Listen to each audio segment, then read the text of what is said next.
Alors, bonsoir tout le monde. Bienvenue à la séance régulière du mois de novembre. Donc, on débute avec l'adoption de l'ordre du jour. Je vais proposer. Je l'appuie. Vous avez l'adoption procès-verbal, en fait, la séance qui a été tenue le 10 octobre dernier. Je vais proposer. Merci. Maintenant, on a un projet particulier de construction, là, communément appelé Pépé, c'est moi.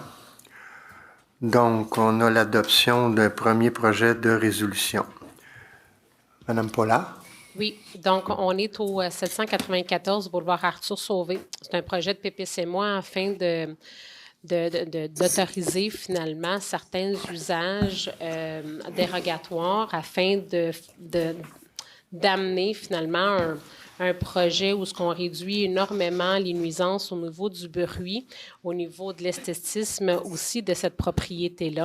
Donc, l'idée, finalement, est d'autoriser 3 usages sur le terrain, dont l'entreposage de camions lourds de propane goyé, l'exploitation de Indigo Soda, qui est la fabrication d'eau pétillante et l'entreposage de camions lourds Jade en vrac. Dans son ensemble, il va y avoir énormément de bonifications, dont le retrait d'équipements et de pompes liés à la manutention de produits pétroliers qui est existant. Donc, tout ça va être retiré. On enlève aussi une entrée charretière sur le boulevard L'Éveillé. On fait aussi plantation d'arbres, zones tampons avec les limites des zones résidentielles afin d'avoir une meilleure cohabitation des usages et tout le réaménagement également de l'entreposage. Et on vient finalement aussi assurer une certaine limite de nombre de camions citernes et de camions en benne afin d'assurer un certain contrôle là, sur la propriété. Et également, il va y avoir retrait de l'enseigne de l'entreprise Pétrole Propane Goyé. OK, merci beaucoup, Mme Paula. Donc, on réalise qu'on encadre très bien là, ce projet. Je mentionne aussi qu'il y aura une consultation publique qui aura lieu le 11 décembre prochain. Donc, naturellement, avec tous les considérants, vous avez certainement pris connaissance de tout cela.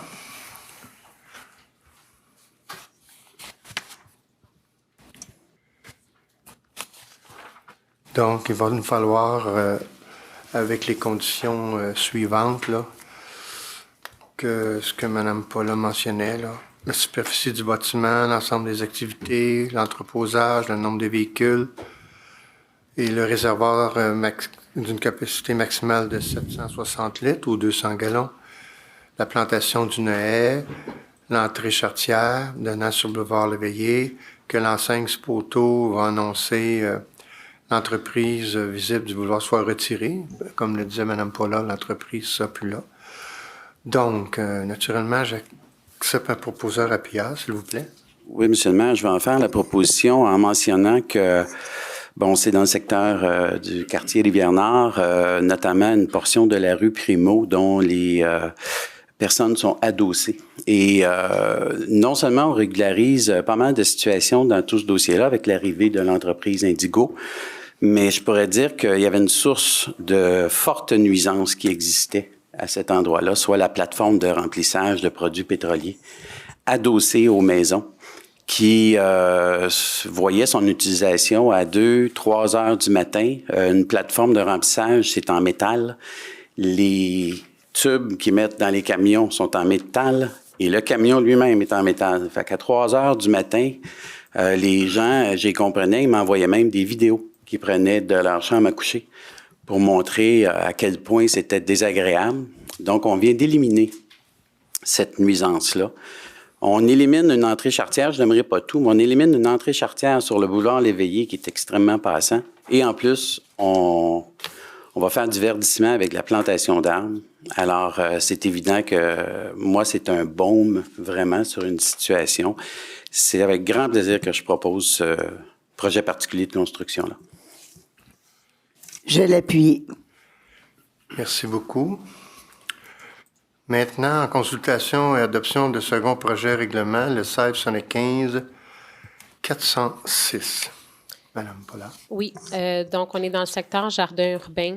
Le projet d'amendement vise finalement à permettre des alternatives à l'aménagement de terrain afin de permettre les citoyens là, d'aménager leur cours avant avec l'aménagement, par exemple, de trottoirs ou de plantations d'aménagement paysager pour justement permettre une plus grande latitude là, d'aménagement. Merci beaucoup. Donc, est-ce qu'il y a des questions dans la salle concernant ce projet de règlement? Non, on va accepter un proposeur APA, s'il vous plaît. Je vais proposer. Et je vais l'appuyer. Merci. Maintenant, le 17-94-011, Madame Paula.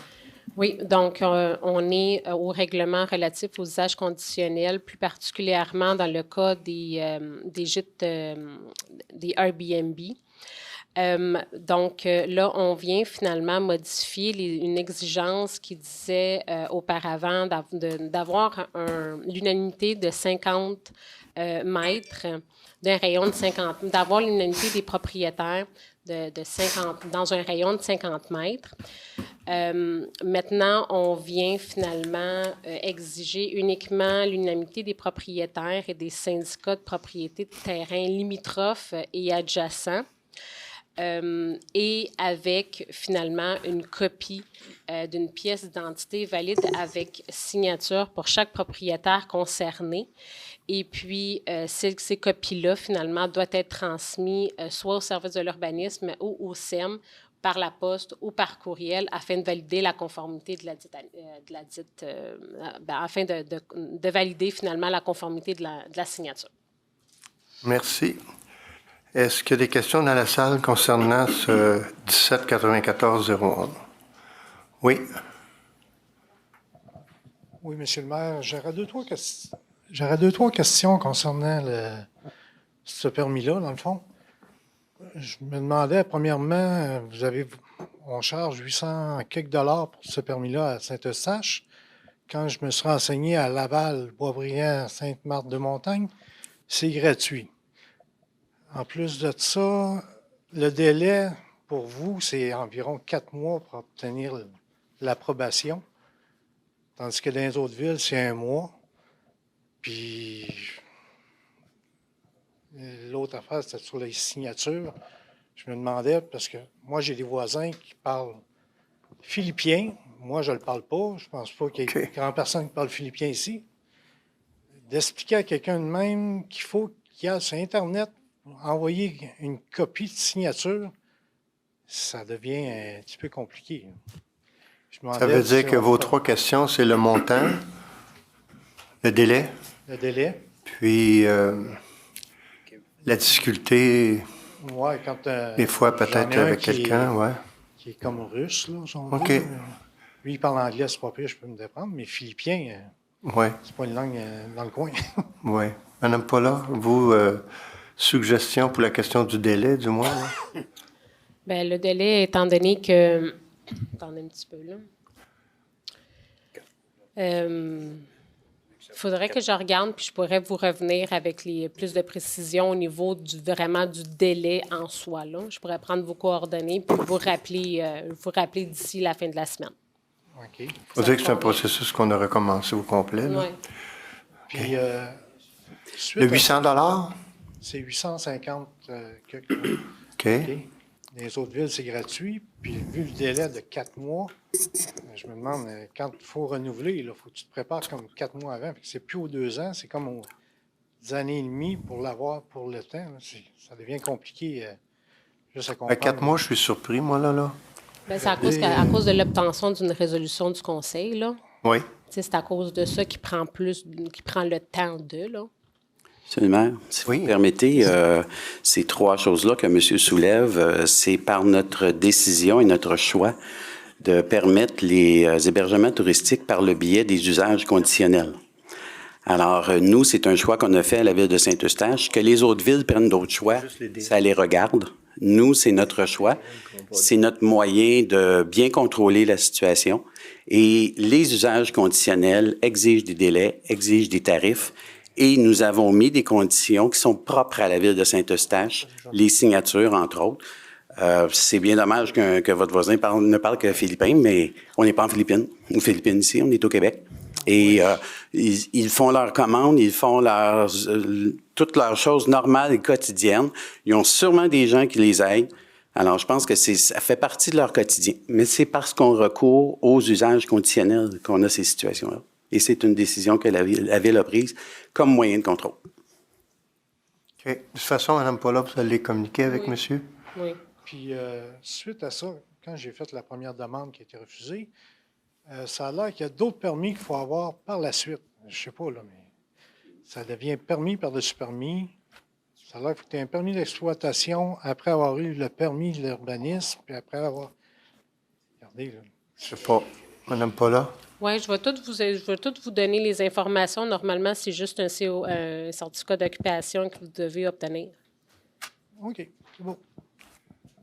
Merci. Non, proposeur appuyant, s'il vous plaît. J'en fais la proposition. Je vais l'appuyer. Merci. Maintenant, l'adoption d'un règlement, en fait, c'est abroger le règlement qui parlait le feu CIT des Laurentides.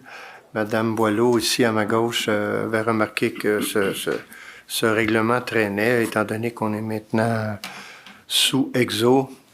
Ce règlement n'a plus du tout sa valeur. Donc, il me faut un proposeur appuyant, s'il vous plaît. Je propose, M. le maire, en espérant que l'exo soit plus efficace. Merci. Le 1675-407. Madame Paula? Oui. Excusez, monsieur Oui, le maire. oui. J'ai pas eu le temps de peser sur mon bouton assez vite là, pour EXO. Là. J'ai une question par rapport à la 4.2.1. Oui. J'ai entendu dire que, je sais pas si c'est une rumeur, là, que, puis vous êtes sous le conseil d'administration, fait que je trouvais ça quand même drôle là, qu'on n'a pas entendu parler, que notre terminus à Saint-Eustache allait disparaître. C'est une rumeur que j'ai entendue par des chauffeurs d'autobus. Oui, mais en fait, il ne disparaîtra pas au complet, excepté que lorsque le REM va arriver à Deux-Montagnes, le centre nerveux des organisations de lignes de transport va partir de là. Donc ici, ce qui va rester, c'est un espace, moi je le dis en anglais, je m'excuse, un kiss and ride, là, donc une arrivée, puis pour être capable de partir. Donc le circuit 8 va arriver là, le circuit 88 pour le cégep, entre autres, va passer là.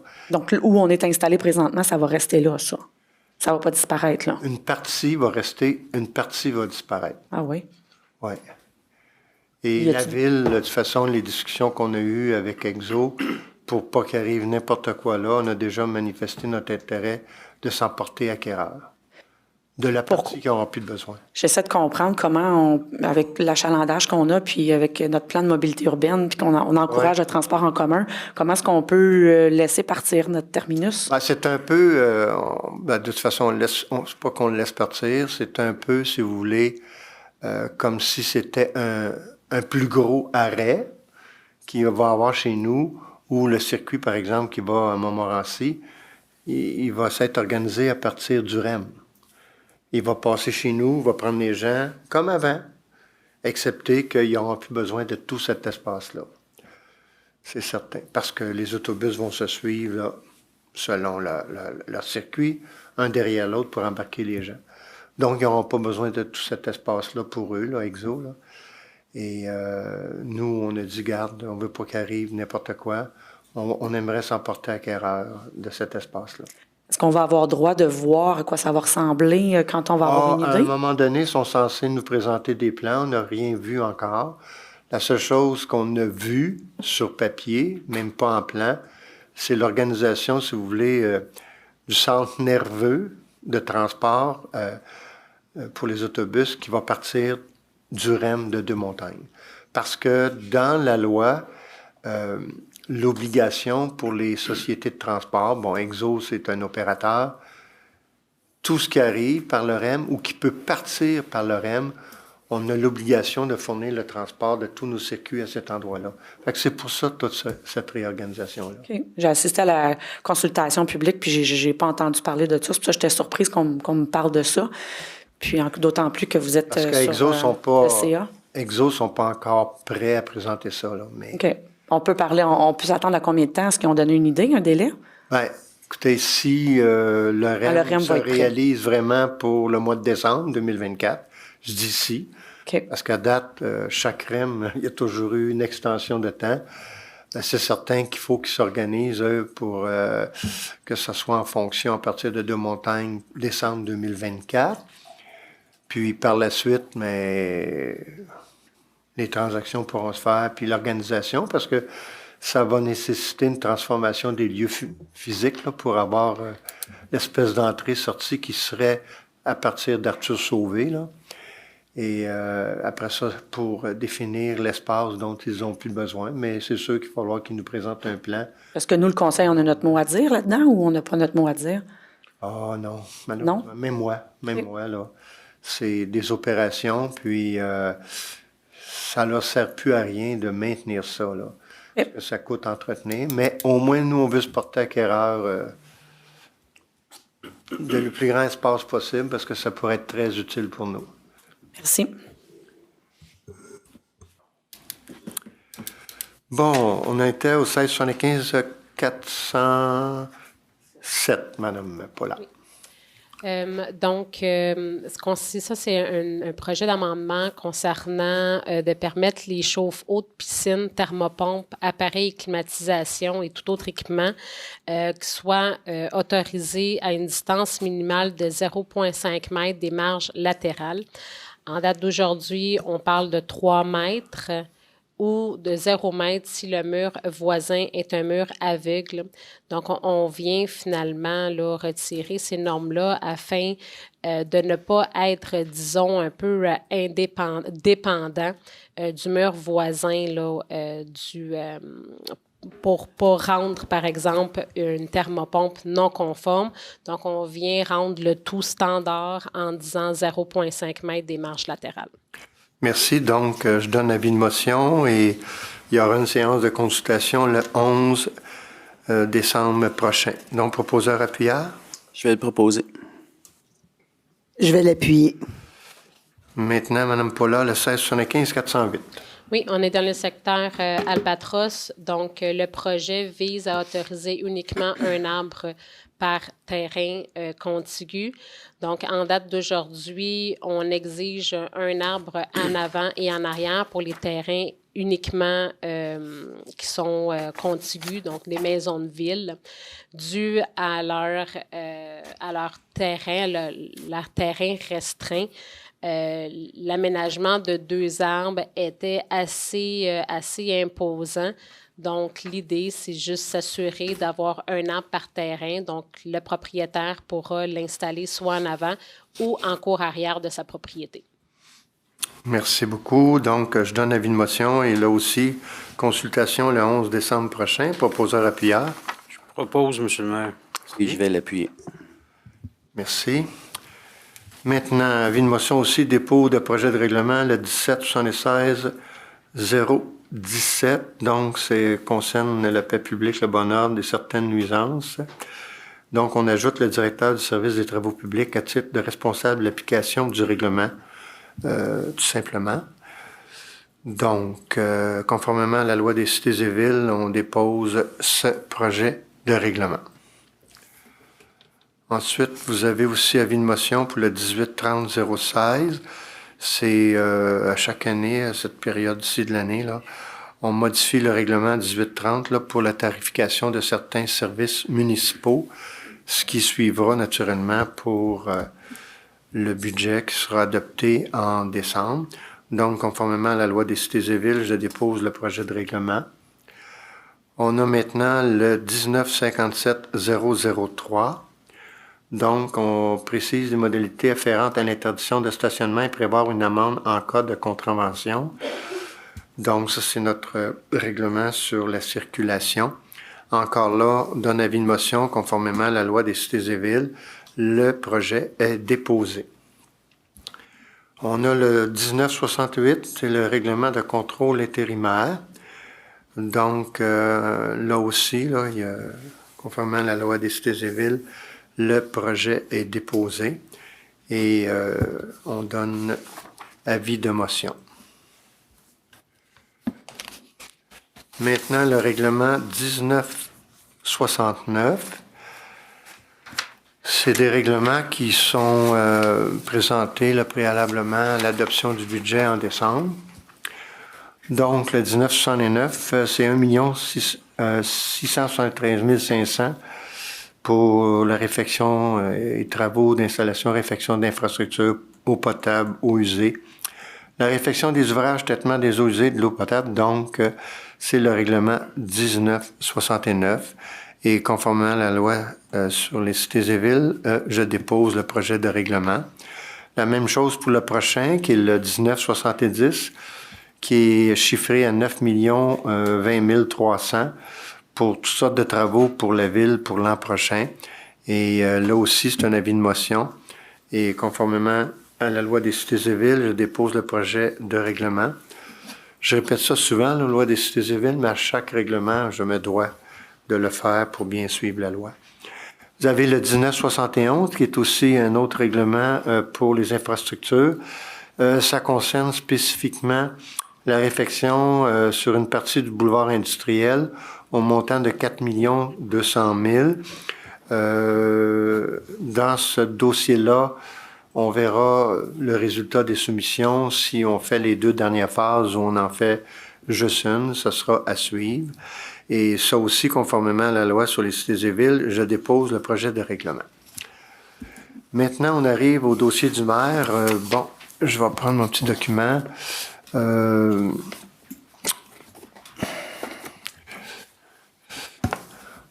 Monsieur Guy Bellil, qui a été maire ici à la ville de Saint-Eustache. Je vais faire un résumé du document pour pas que ce soit quand même trop long. Parce qu'au moment où on préparait ce document,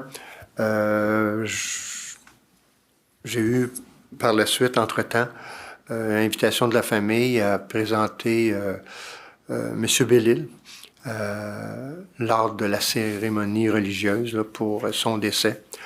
Donc, j'en ai quand même fait un bon bout à cet endroit-là. En fait, ce que je retiens de M. Bellil, là, il a d'abord été maire de la paroisse, de Saint-Eustache, de 67 à 72. Par la suite, ici, avec le nouveau Saint-Eustache, si on peut l'appeler ainsi, de 1972 à 1988.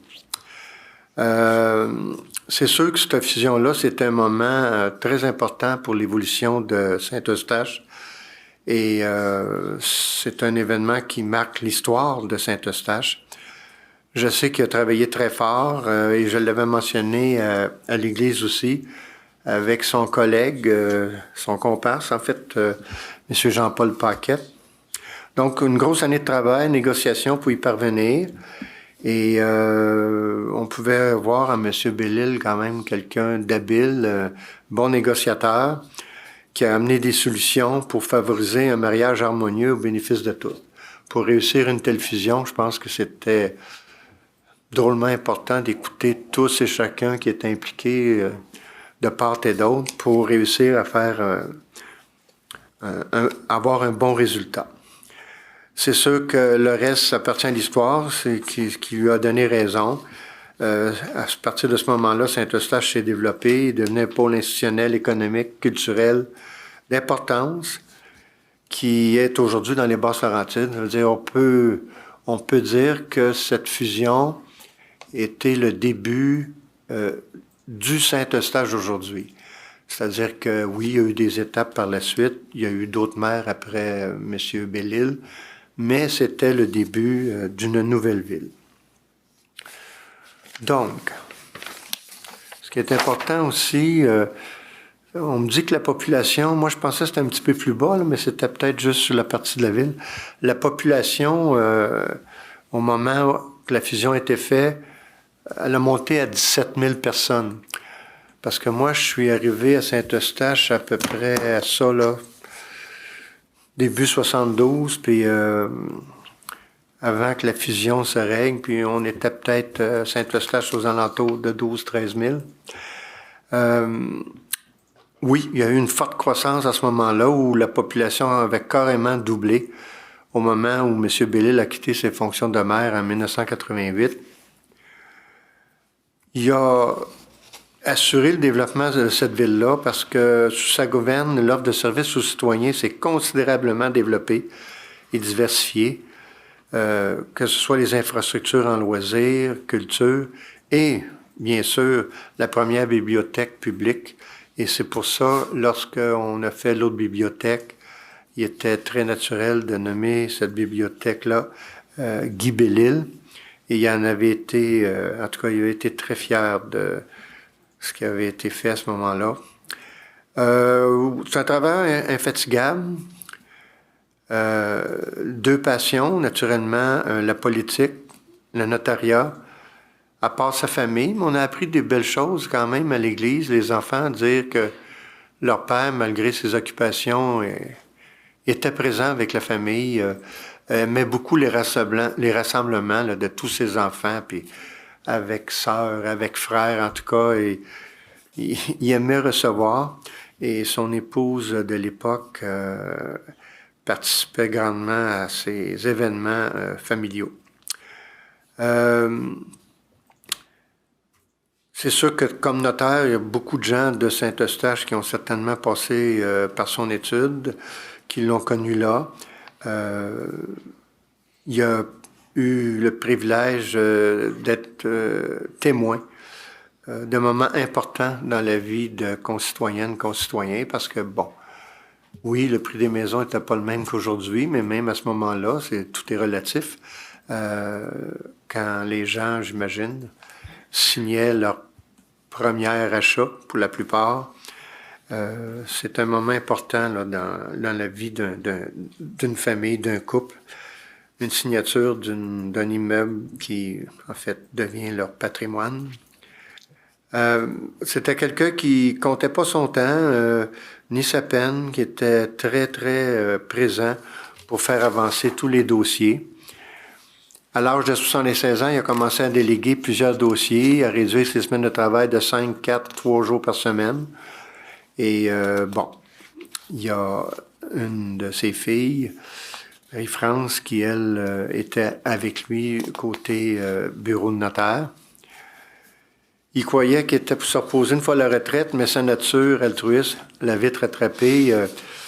Il a continué de dispenser généreusement des conseils, donner des conférences sur différents aspects légaux et fiscaux, et surtout son désir d'aider ceux et celles qui en avaient besoin.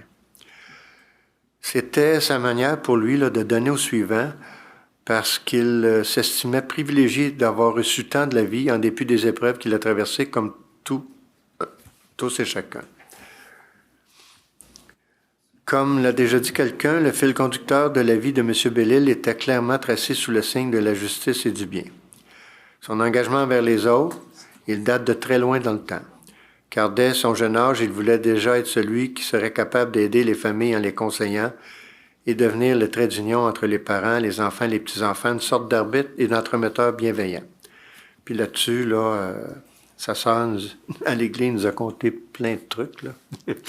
Il faisait une patinoire sur la rivière, là, il déblayait. Puis il lui manquait un gardien de but, puis il avait utilisé sa sœur, puis il dit « Tiens, tu vas venir dans les buts. » En tout cas, de la façon qu'elle comptait, elle dit « Les rondelles rentraient facilement, mais il voulait que je persiste. » Elle a compté aussi à un moment donné, il voulait faire une surprise à ses parents, je pense qu'il était parti en Gaspésie, puis il a peinturé la maison. Mais il faisait un peu chaud, puis il voulait que ça sèche. Ils ont ouvert les fenêtres, les portes. Mais là, je sais pas si c'est des maringouins, mais en tout cas, les bébites ont collé partout ses murs puis au plafond. Pauvre lui, ça devait pas... Il voulait pourtant faire quelque chose de bien. En tout cas, ça, c'est sa sœur qui a compté ça. Donc, c'est sûr qu'à travers ses fonctions de notaire, une mère, c'est ça qui est clairement devenu quelqu'un qui veut souvent aider. Tout au long de sa vie, puis je pense qu'avec ce que sa sœur racontait, on peut dire qu'il a tenu ses promesses les promesses de son enfance. C'était un homme humain d'exception qui a marqué sa ville et son époque de façon indélébile.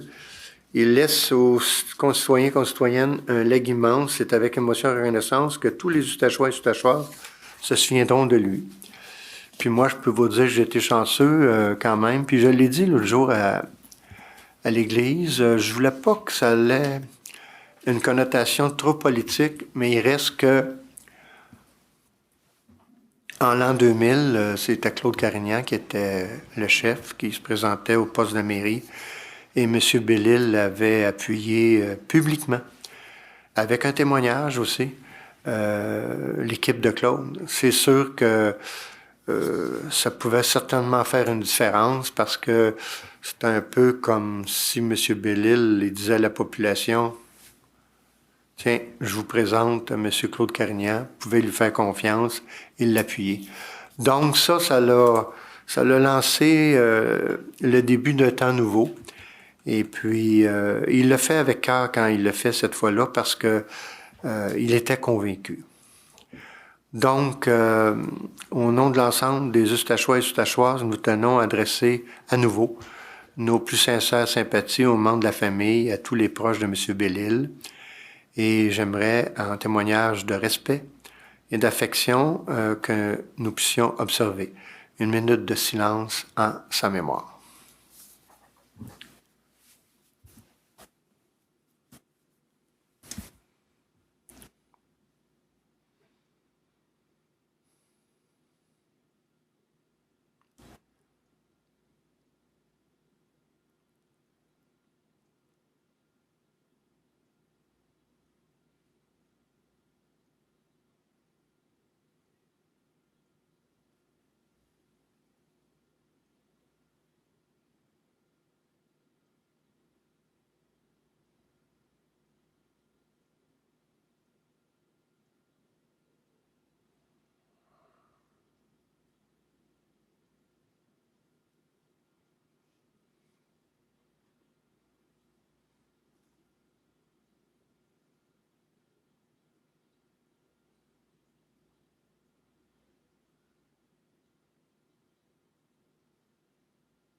Merci beaucoup. Maintenant, l'autre point, la journée de sensibilisation au cancer de la prostate. Bon, le mois de novembre, c'est un moment particulier où on fait ce geste pour dire aux gens de quand il y a quelque chose qu'ils croient qui arrive, de consulter pour que, si c'est possible, de dépister à temps un tel cancer. Il y avait des statistiques que j'ai lues qui m'ont impressionné en fin de semaine de un Québécois sur 10 va avoir le diagnostic de cancer de la prostate. Ça commence à être beaucoup, mais quand c'est pris à temps, bref, ça peut être plus facile de passer à travers. Alors, c'est notre façon à nous de porter une attention particulière pour être sensibilisés à cette chose-là.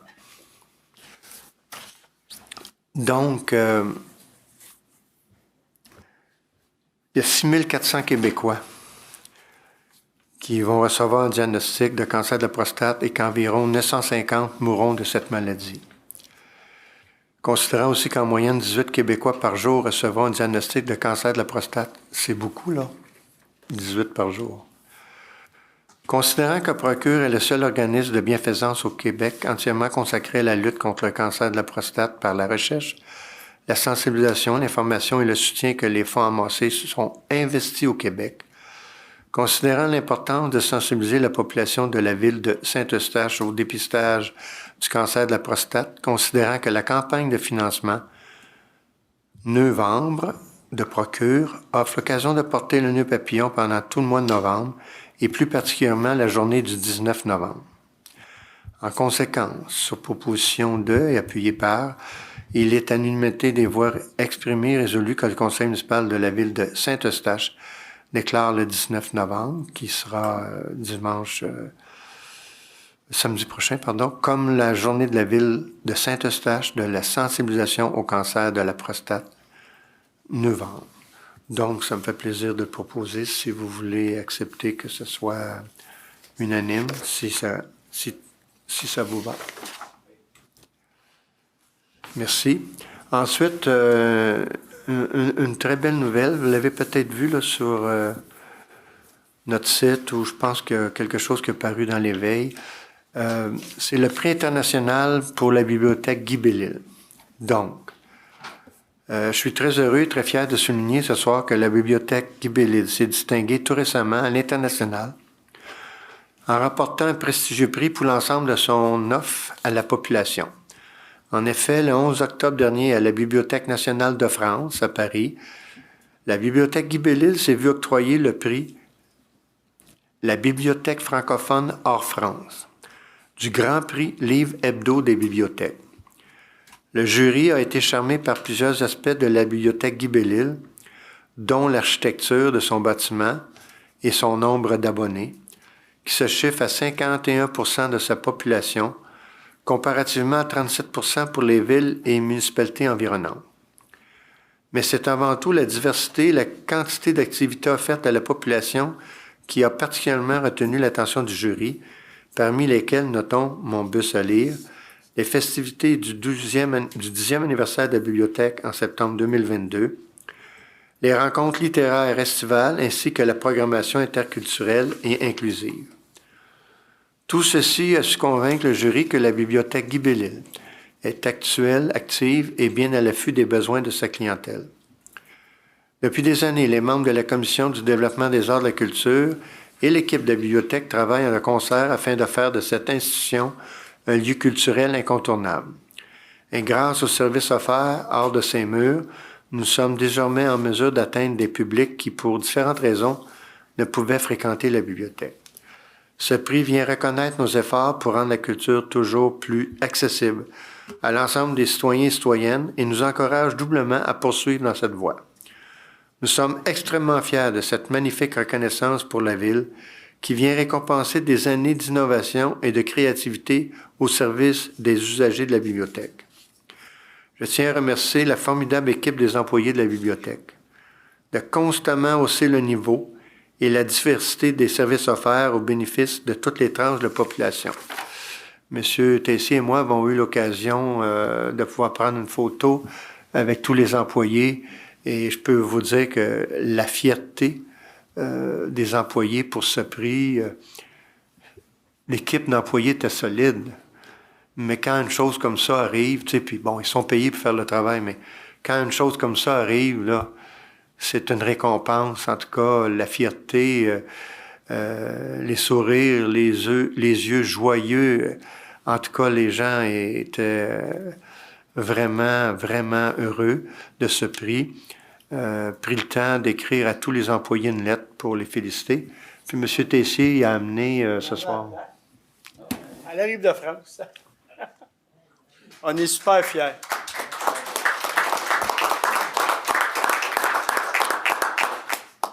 En tout cas, c'est le fun. C'est des prix... nous aussi, bien sûr, on est contents quand les membres du jury aussi, ils prennent en considération l'architecture de la bibliothèque. Ça fait une couple de fois qu'on savait qu'on avait fait un bon choix, mais là, c'est loin de chez nous, puis ces gens-là le considèrent. Ça fait vraiment plaisir. Puis, je suis bien fier pour les employés. Ils ont un grand mérite là-dedans parce qu'on peut prendre des orientations, on peut décider souvent avec la directrice de la bibliothèque. Là, maintenant, c'est Josiane. Et avant, c'était une autre personne, Nicole Guimard. Quand ils embarquent avec nous dans les orientations, puis ce qu'on veut offrir à la population, ben c'est beaucoup leur réussite, là. Beaucoup. Parce que s'ils n'embarquent pas, ça n'arrivera pas. Mais ils sont toujours très ouverts. Puis Nicole, c'était une fille très progressiste dans les choses qu'elle voulait amener à la population. Puis on est chanceux parce que Josiane, qui la remplace, c'est la même idéologie. Alors bravo, c'est quelque chose de très bien. Monsieur le maire, Oui. j'aurais un souhait pour vous. Pour moi, À oui. titre de membre du conseil d'administration de l'Union des municipalités du Québec, je souhaiterais que vous portiez cette bonne nouvelle-là lors d'un prochain CA de l'UMQ, Oui. en faisant inscrire en varia le point pour que ça laisse une trace dans les annales de l'UMQ. Quand c'est Saint-Eustache qui se fait reconnaître à l'international comme ça, c'est tout le Québec là, qui se fait reconnaître à l'international. Puis je pense que ça mérite que l'Union des municipalités du Québec en soit conscient. OK. On va voir comment est-ce qu'on pourrait le faire là, avec M. Bélanger. Ce qu'on pourrait faire avec M. Boucher là, de l'Union des municipalités. Merci. C'est une bonne suggestion. Bravo. On arrive à la période des questions, donc il faut s'identifier. Vous avez le droit à 3 questions, une à la fois, donc à tour de rôle. Monsieur Germain Lalonde, vous allez avoir combien de questions? Une seule. Une seule. OK. Par la suite?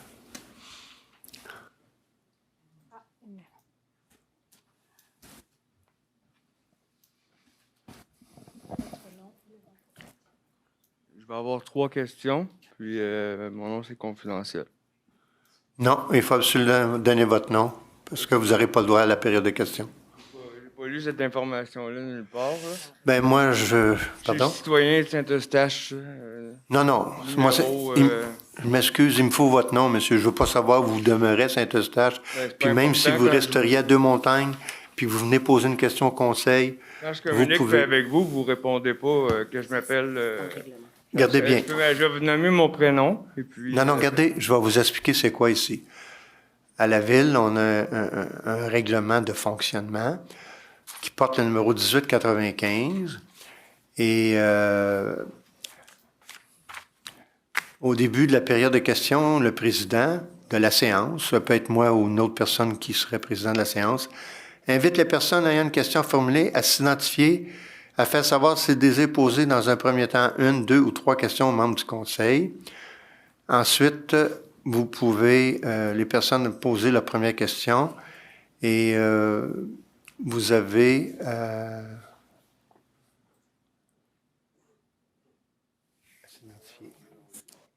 Et ça. Quand le président de la séance invite, là, comme M. Lalonde s'est identifié, il faut identifier et faire savoir si vous avez 1 ou 2 ou 3 questions. Moi, j'ai 3 questions, puis par souci de confidentialité, je vais m'abstenir de m'identifier. C'est pas écrit. Vous l'avez textuellement? C'est triste, monsieur. Parce vous l'avez reconnu, monsieur, mais il ne s'est pas identifié. Non, c'est parce que je le connais. Il a été conseiller ici à la Ville. C'est pas grave. Je ne connais pas, bon. mais moi, j'ai par souci... vous ne pourrez pas poser votre question, monsieur. Vous ne pourrez pas l'accepter. Je ne veux pas vous faire ça, là, mais il faut vous identifier. Regardez. Vous avez quelque chose pour me... Non, mais réfléchissez. Regardez, je vous laisse le temps de réfléchir. Je vais demander à M. Lalonde de poser sa question. Si vous n'êtes pas identifié, ça ne sera pas possible. Je m'excuse. Vous avez lu un texte, mais il n'est pas mentionné.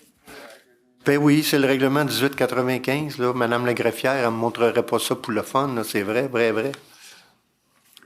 Désolé. M. Lalonde? Bon, mais je m'appelle Kevin, et puis... Kevin qui? Kevin P.L.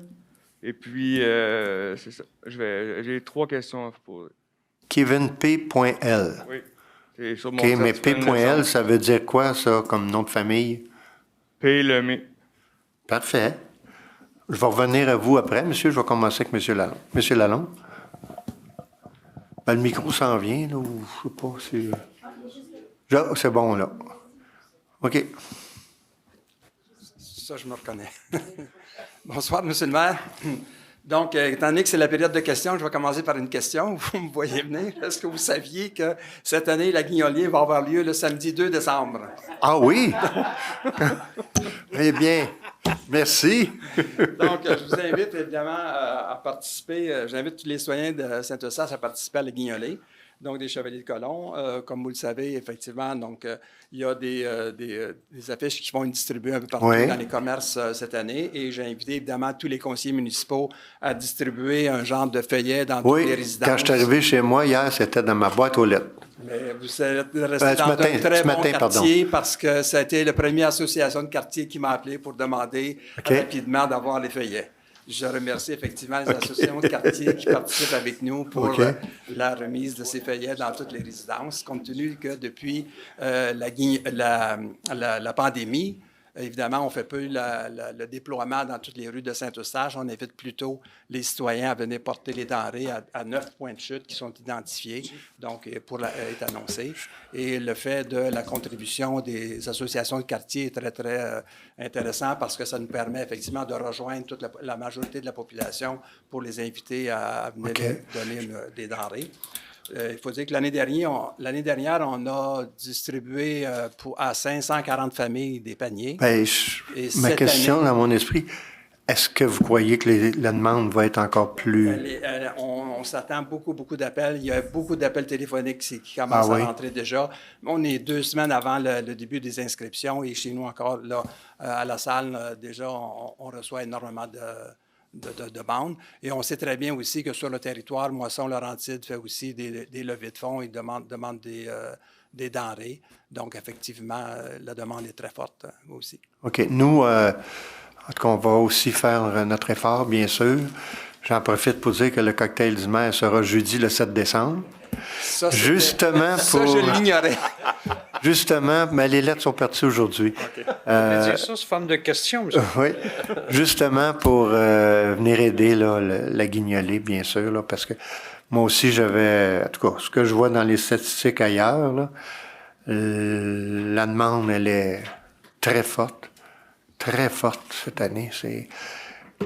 Puis en tout cas, je souhaiterais que personne ne sera mis de côté là, parce qu'il y en manque. En tout cas, il faut qu'on trouve un truc pour que les gens puissent recevoir tous et chacun là, ce qu'il faut. Je profite aussi de l'occasion de féliciter un citoyen du quartier des Îles qui est un directeur général d'une grosse compagnie à Montréal.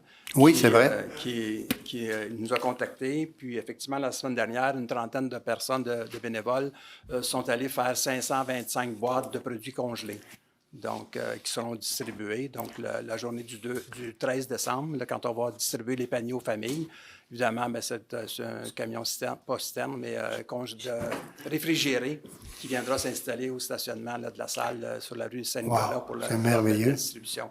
Non, c'était un excellent choix pour nous. Ah oui, ça mérite d'être souligné de façon adéquate. On remercie aussi les pompiers, effectivement, qui feront aussi la sollicitation la fin de semaine précédant le 2 décembre. OK. Bien, merci beaucoup. C'est moi qui vous remercie.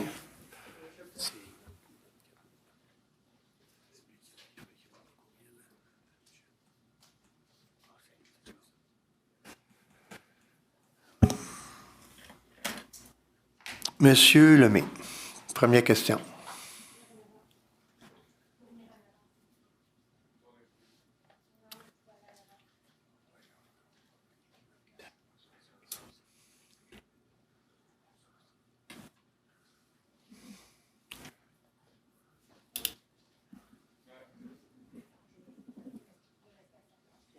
Pardon?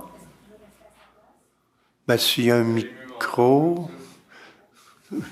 Là, je ne vous vois pas, en tout cas, OK. Juste une chaise de plus. Oui, parfait. Parfait, monsieur. Allez-y.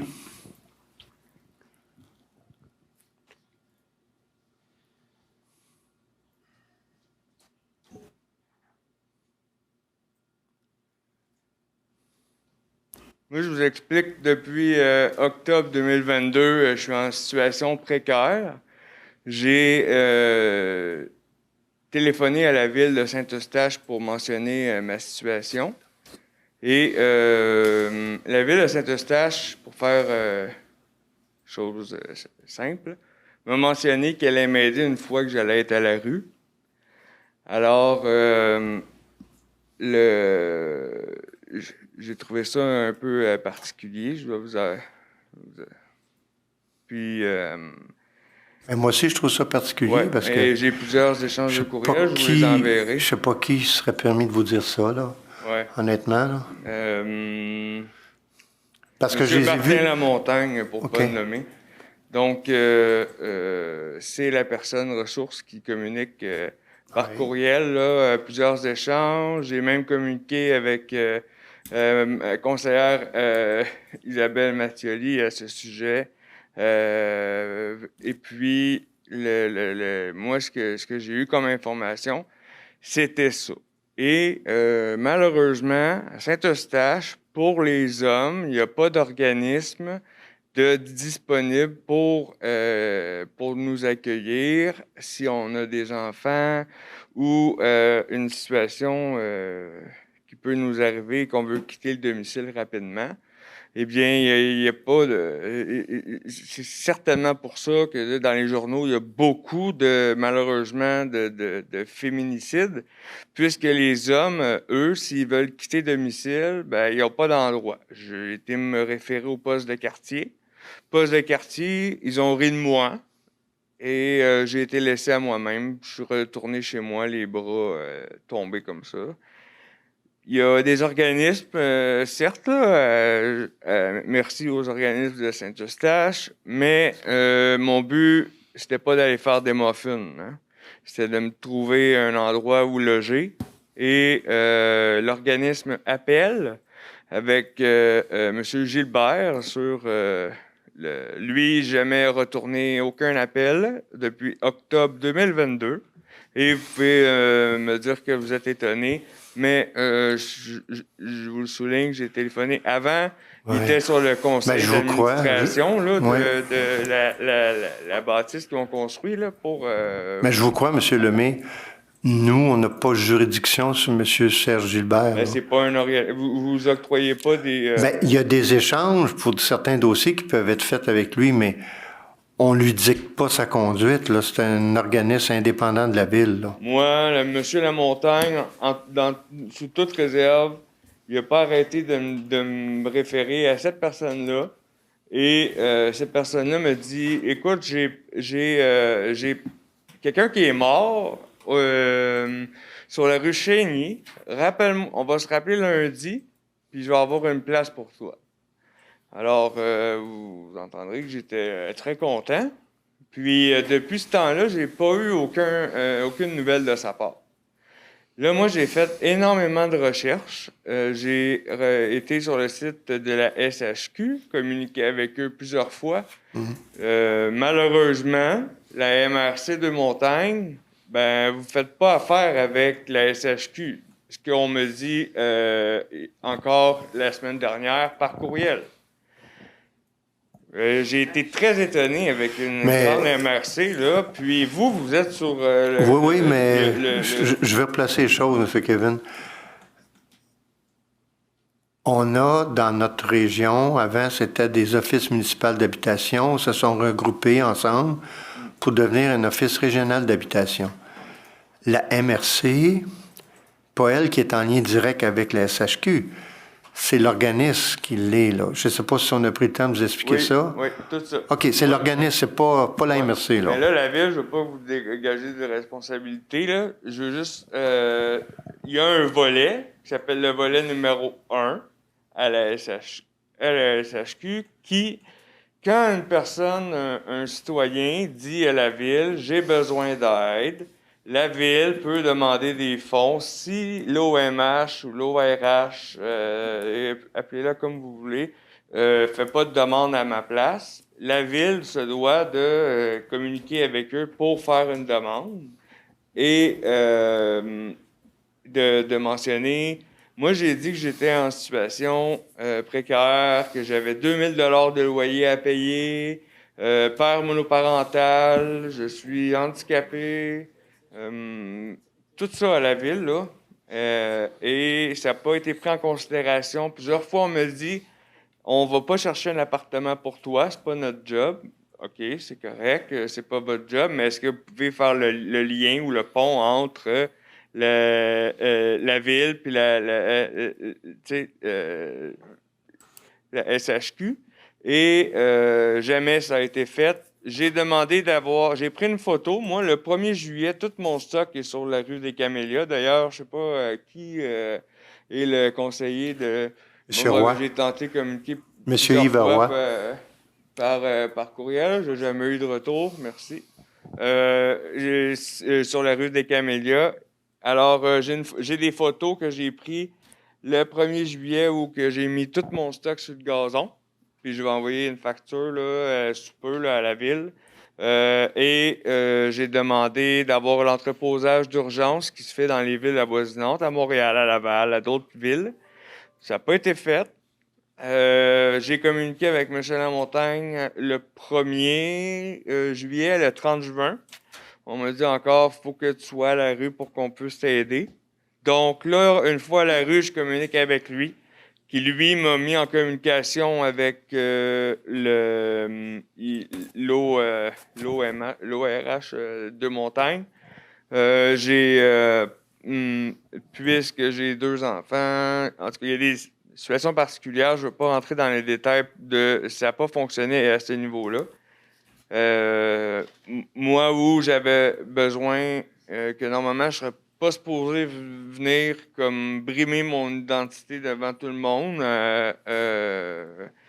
et demander de l'aide. Normalement, si ça aurait été une femme, okay, ou une autre personne comme moi, aurait obtenu de l'aide, d'hébergement pour elle et ses enfants. Alors que ici, c'est plein. Sauf que si tu es un homme et tu as de la violence, il y a de la place pour toi. Bienvenue. Par contre, pas pour ceux qui en ont besoin. Bref, là, j'ai demandé, pas plus tard encore, il y a la semaine dernière, d'avoir, justement, il y a des fonds d'urgence qui peuvent être remis, l'entreposage, le déménagement, les camions de déménagement. Ça, c'est toutes des choses que j'ai vues même dans l'émission Huissier, là. Bon. J'ai été référé par la ville de Saint-Eustache. J'ai un courriel ici qui me mentionne de la part de Caroline Proux. Ça, c'est une agente liaison sociale. C'est la première fois que quelqu'un de service social, une TS, communique avec moi en 1 an à Saint-Eustache. C'est bizarre un petit peu, on ne se le cachera pas. Je sais qu'il y en a à la service de police, mais ça me tente pas. Moi, de communiquer avec la police puis leur partager toute l'information. J'avais besoin. Saint-Eustache, une ville grande, belle, et comme j'aime, j'ai tatoué sur le cœur, de ne pas avoir de soutien de personne. Je trouve ça. J'ai passé par plusieurs stades. Moi, j'ai passé près du suicide. C'est pas la ville de Saint-Eustache qui m'a aidé, là, c'est moi. Parce qu'ici, à part offrir des muffins, il n'y a pas rien d'autre qui m'a été offert. Et là, oui, Caroline Proux m'a mentionné qu'elle était désolée que j'ai pas obtenu l'aide que j'aurais aimé avoir. Il voulait me rencontrer cette semaine devant des gens de la ville, dont elle et peut-être M. Lamontagne, le CIUS ou des Laurentides, avec plusieurs personnes alentour d'une table. Je veux pas aller là. Je me sens pas à l'aise d'aller là. Malgré que, regarde, je viens ici aujourd'hui, mais je suis pas à l'aise de venir, puis j'aurais pas été supposé de venir jusqu'ici pour vous demander de l'aide.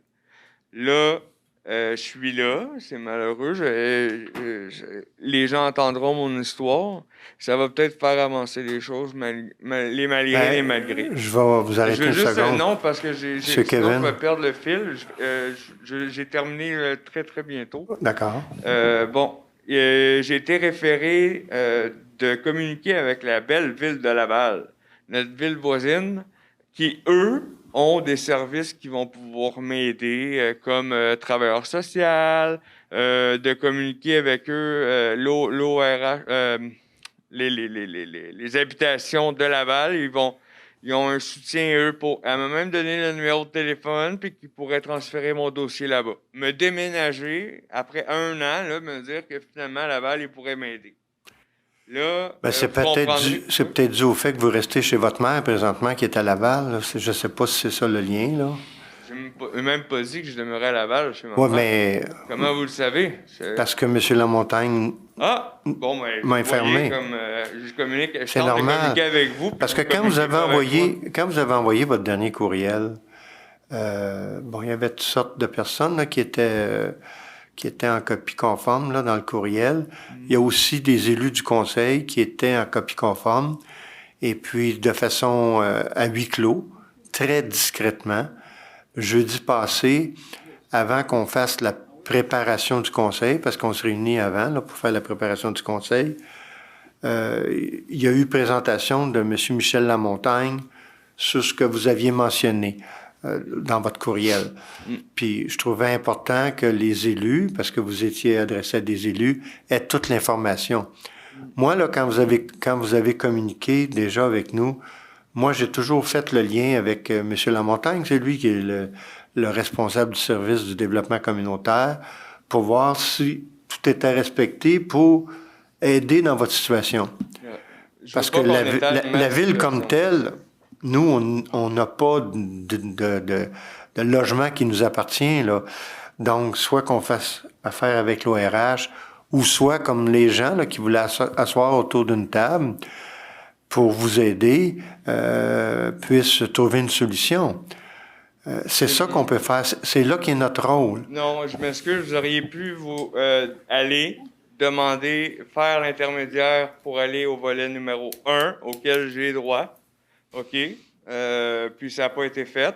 Et c'est pour ça que j'ai communiqué avec le conseil. Mais là, ce que vous venez de dire, là, vous savez, mon directeur général, il prend des notes. Ouais, ben, on va le vérifier. Ouais, parce que moi, personnellement, c'est la première fois ce soir j'entends ça, le volet numéro 1, qu'est-ce qu'on pourrait faire.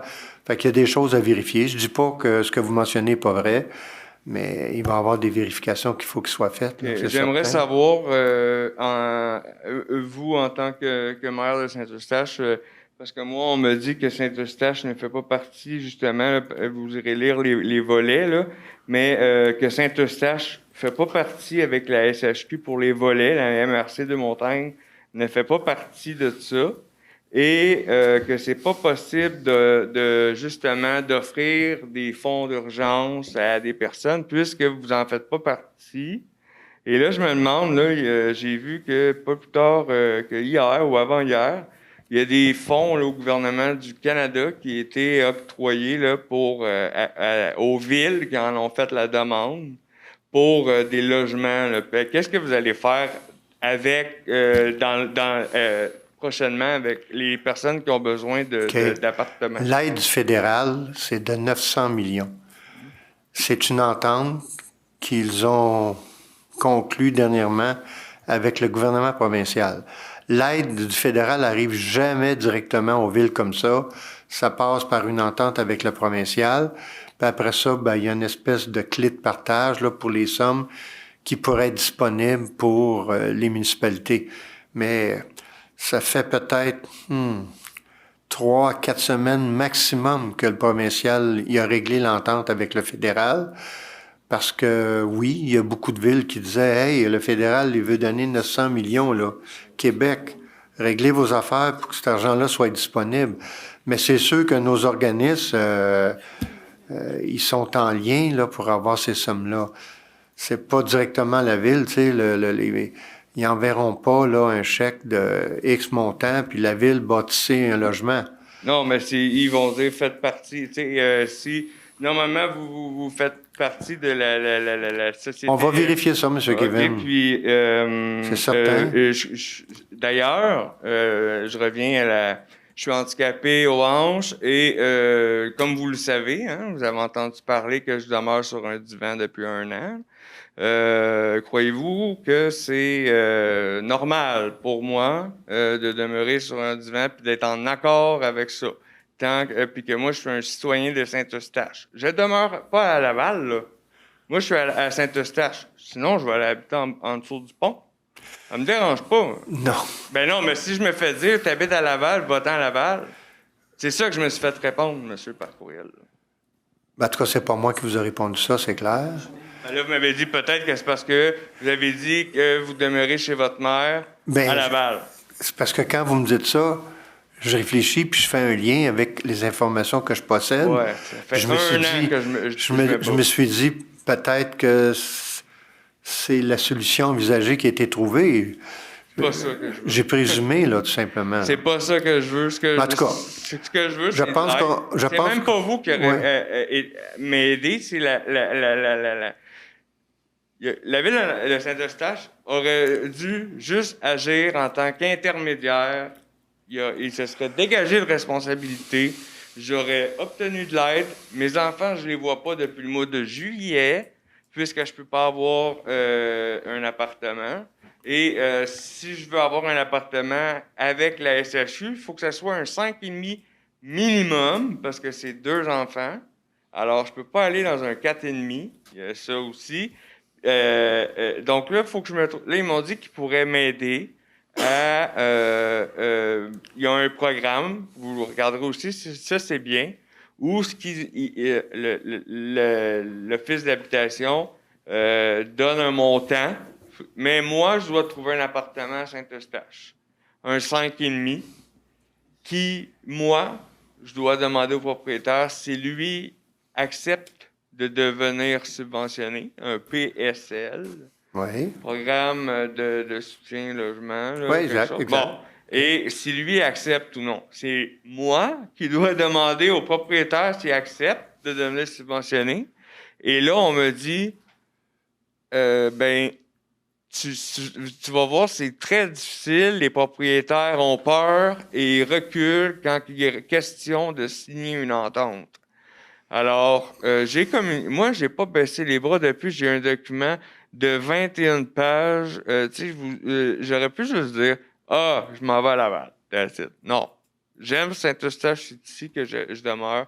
Puis malgré que je suis sur un divan, ou chez ma mère, ou chez un ami, mais c'est ici ma ville d'appartenance. Tu comprends? Puis je vais rester ici. Et là, je suis obligé de... C'est malheureux que je suis obligé de venir ici ce soir pour lever le drapeau, là, puis de demander de l'aide autre que de l'écoute. L'écoute, il y en a, par exemple. Mais j'apprécie tous les organismes que dans le secteur. C'est pas contre eux que je viens ici pour parler. Mais pour ce qui est d'autres sujets, l'aide aux hommes, il y a un gros manquement à Saint-Eustache qui devrait être revu. On en reparlera un autre soir. Mais je vous remercie à tous et chacun. On va tous vérifier ça, monsieur. C'est ça. Merci. Merci. Merci de votre déplacement.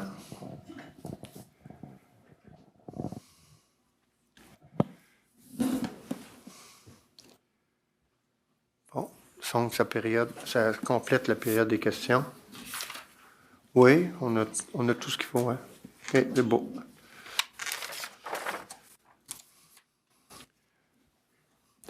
On arrive aux affaires nouvelles des conseillers et conseillères. Première conseillère, Mme Mathioli. Parc Pierre-Laporte, demande citoyenne. Oui, excusez, moi, je t'ai branlé un peu, là. Je vais reprendre mes esprits. D'ailleurs, M. Lemay est venu demander de l'aide sur le groupe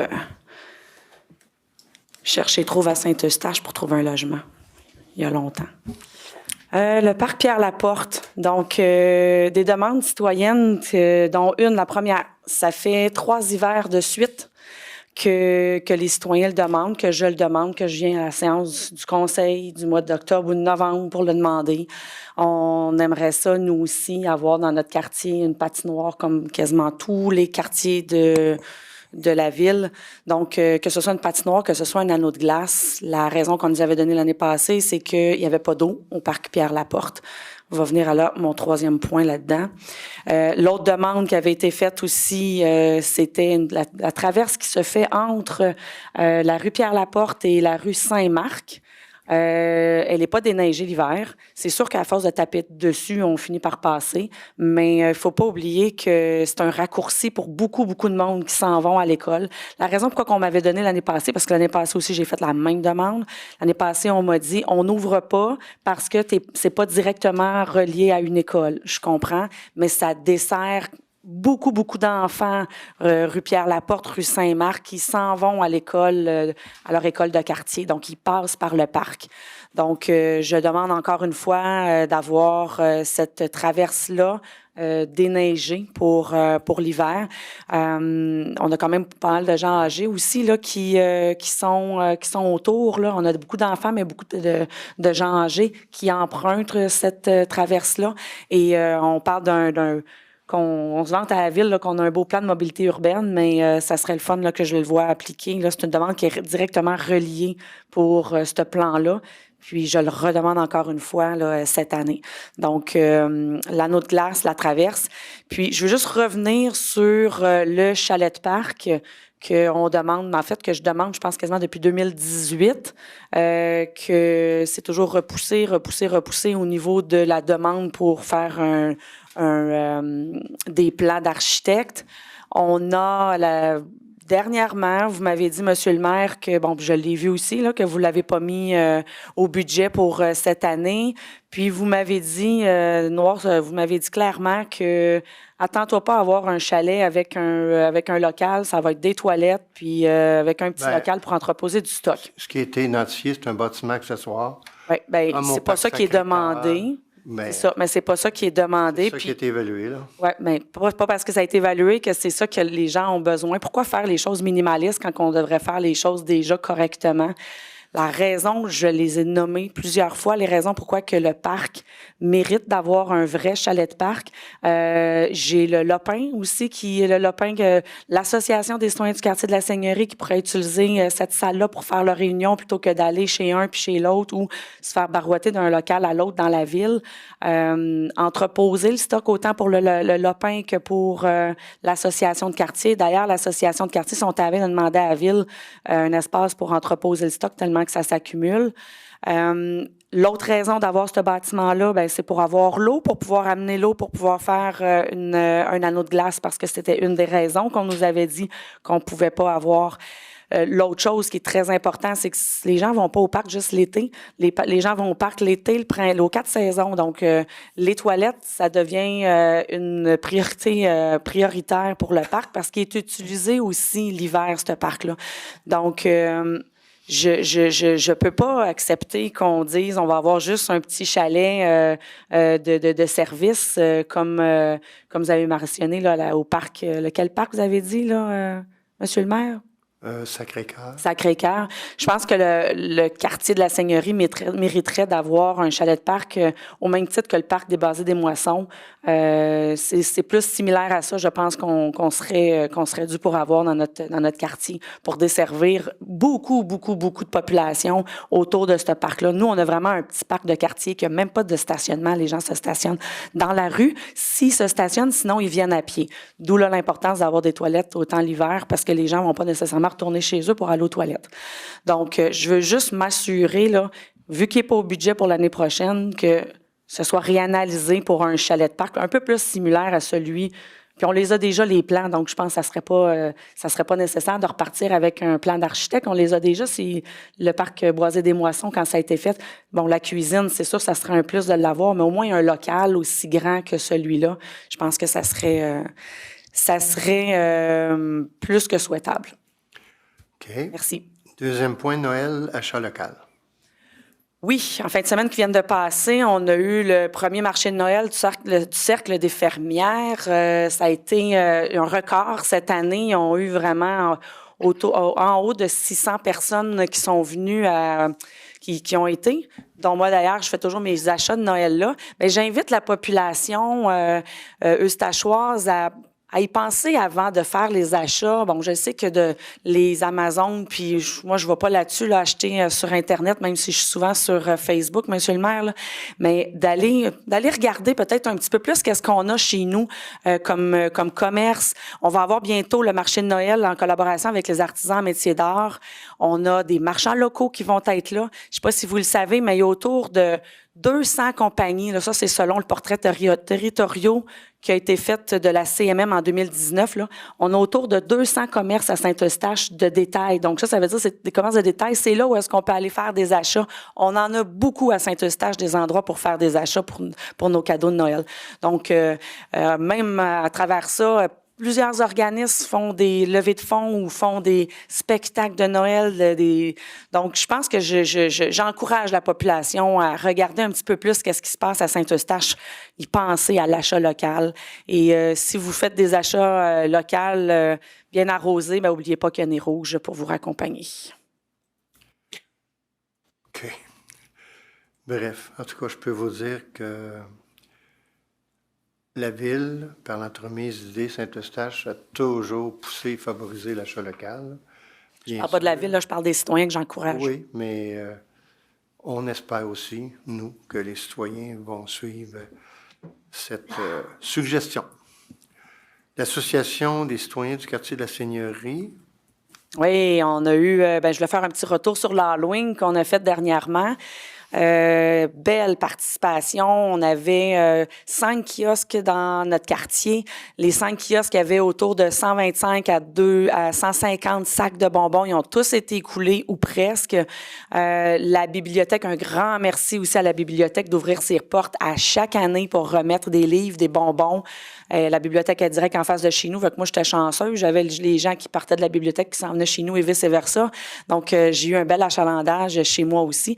Puis notre gros point fort à l'association de quartier, puis nous autres, moi, j'aime ça le partage. Donc, j'encourage les autres quartiers peut-être à faire de même. D'ailleurs, c'est une demande qui nous a été faite parce que toujours des gens, on a une carte interactive, nous, que les gens du quartier, avec leur adresse, ils viennent mettre un pointeur sur la carte. Donc, on sait les portes qui ouvrent dans le quartier. Là, je vois le président de l'association du quartier des Îles. Peut-être une bonne idée pour l'année prochaine, pour vous autres aussi. Si vous voulez, on va vous donner nos trucs puis comment ça fonctionne. Ça va nous faire plaisir. Je pense que si on peut faire revivre l'Halloween dans la ville de Saint-Eustache, ça serait génial. Donc, grâce à ça, les gens ils ont un circuit qu'ils peuvent faire. Je pense qu'on avait comme presque 50 portes qui étaient ouvertes. Ça, c'est sans compter ceux qui se sont peut-être pas inscrits à notre carte interactive. Donc, ça a fait en sorte que on a eu un petit peu plus d'achalandage dans nos kiosques et dans les gens qui ont ouvert leurs portes pour donner des bonbons. Donc, ça nous fera plaisir de partager nos connaissances. Et M. Lamarre aussi, si votre association de quartier va embarquer. Donc, sur ce, je voulais aussi me parler de la Guignolée des Chevaliers de Colomb, l'Association des citoyens du quartier de la Seigneurie pour je ne sais pas combien d'années. Ça fait des années qu'on participe.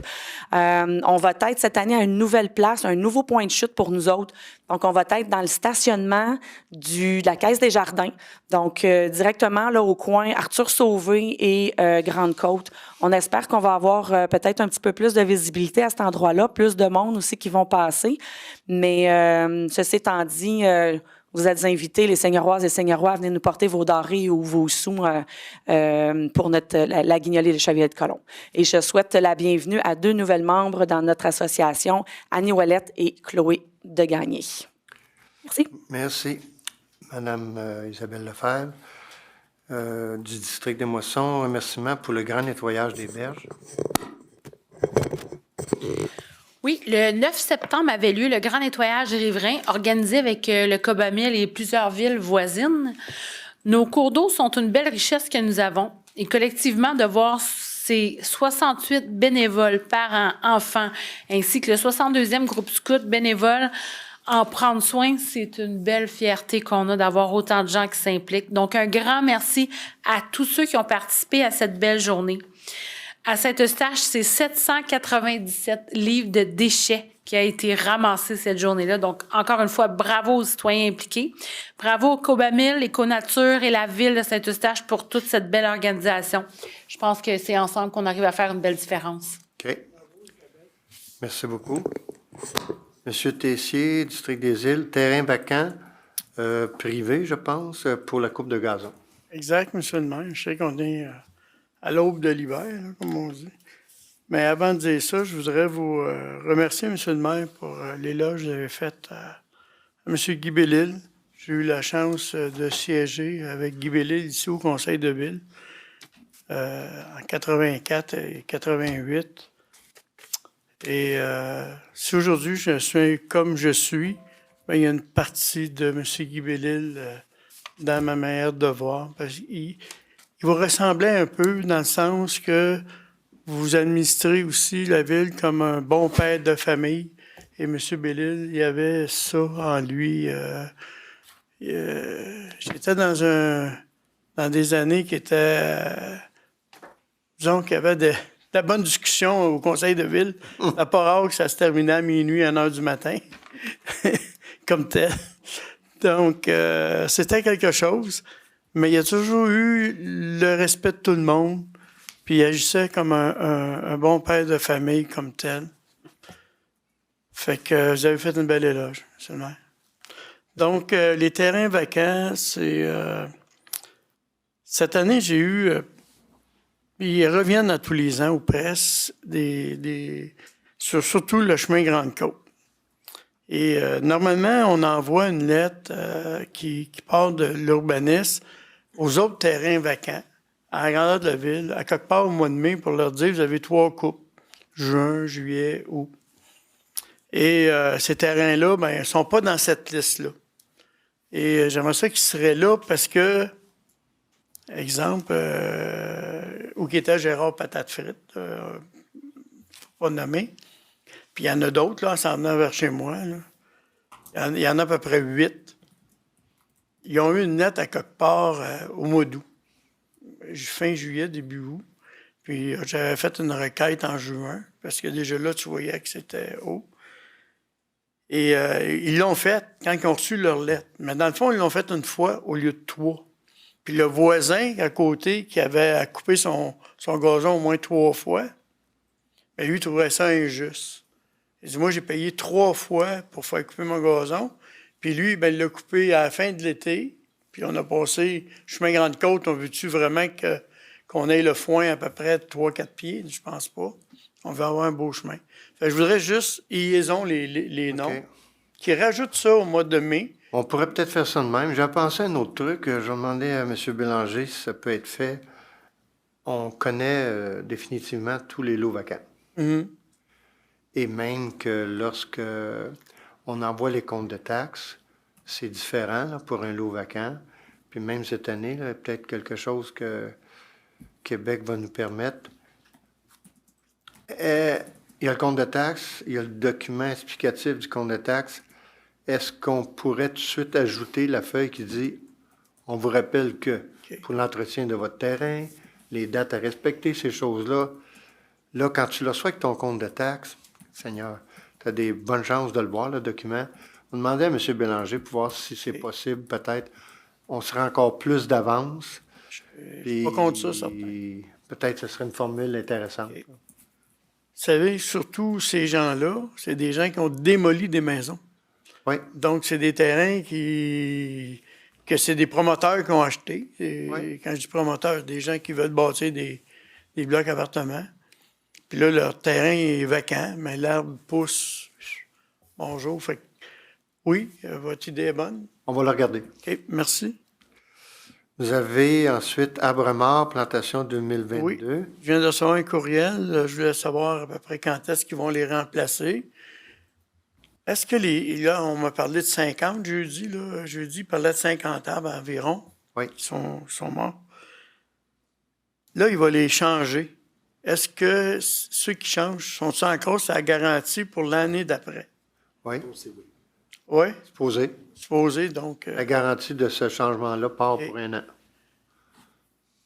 OK. Là, on a planté à peu près 800 000. Là, on est chanceux parce que cette semaine, il annonce, même si aujourd'hui, c'était pas très chaud, il annonce un redout là, cette semaine jusqu'à du 12 degrés. Là. Oui. Jeudi, vendredi. Fait que c'est cette semaine que ça se fait. Alors, ça va donner un coup de main pour avancer rapidement. Ben, je viens d'avoir le courriel. Il parlait du 20, 21, 22. Là. Ben, 13, 17. Oui, peut-être. Si vous me permettez, M. le maire, juste avant, cet après-midi, j'étais en rencontre avec Mme Bonin, puis j'en ai discuté avec elle, puis elle me dit que c'était tout simplement cette semaine, 16, 17, 20. ça devrait se faire. 16, 17, 20. Oui. Puis elle me disait, pour votre information, les prochains arbres qu'on plante, bien, qu'on a plantés, ça va être une garantie, ça ne sera plus 18 mois, ça devrait être 2 ans. Ah, c'est bon. Oui. Ben ça, tu payes toujours plus cher, j'imagine, comme le reste. Une garantie prolongée. Non. Mais l'idée aussi, M. le maire, si jamais les arbres sont morts, il faudrait bien qu'ils coupent quelque chose, un coup qu'il y a une confirmation. Le beau sapin, toute l'année, tout l'été, il est à mort.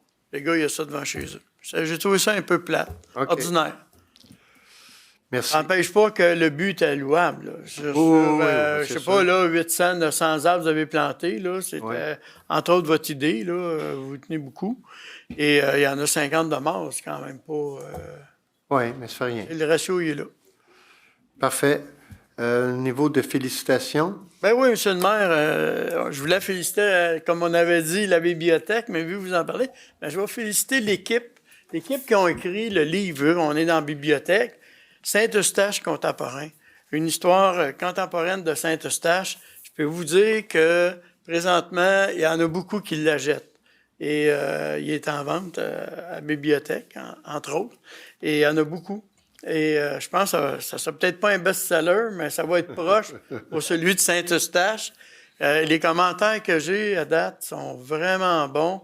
Et je suis très fier de l'équipe. C'est un document qu'on a eu à travailler pendant 5 ans. C'était pas rien. Et sans l'appui de Mme Nicole Carignan, qui est présidente du comité quand même toponymie et pour le vieux, là, comment Patrimoine. Patrimoine, oui. Et les fonds viennent de là, en grande partie, de ce comité.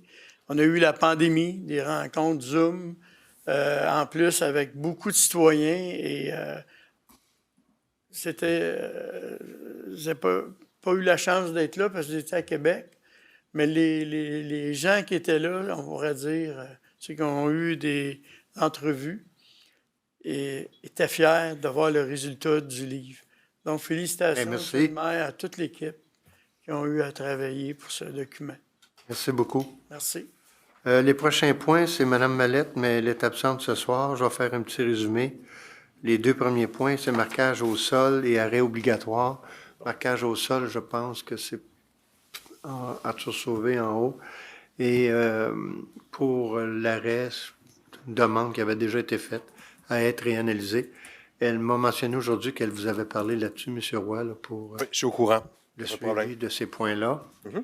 Et puis, remerciement, mais c'est la plantation d'arbres qu'il y a eu, là, entre autres, là, dans son quartier, qu'elle trouve que c'était une bonne chose. Puis, elle remerciait pour cette belle plantation. Qui veut pas revenir. Bon. Maintenant, on arrive au dépôt des états comparatifs. Document qui doit être déposé par notre responsable des finances à la Ville, par la trésorière. Donc, il va falloir proposer un appuyeur sur ce qui vous a été déposé. Je vais le proposer, M. le maire.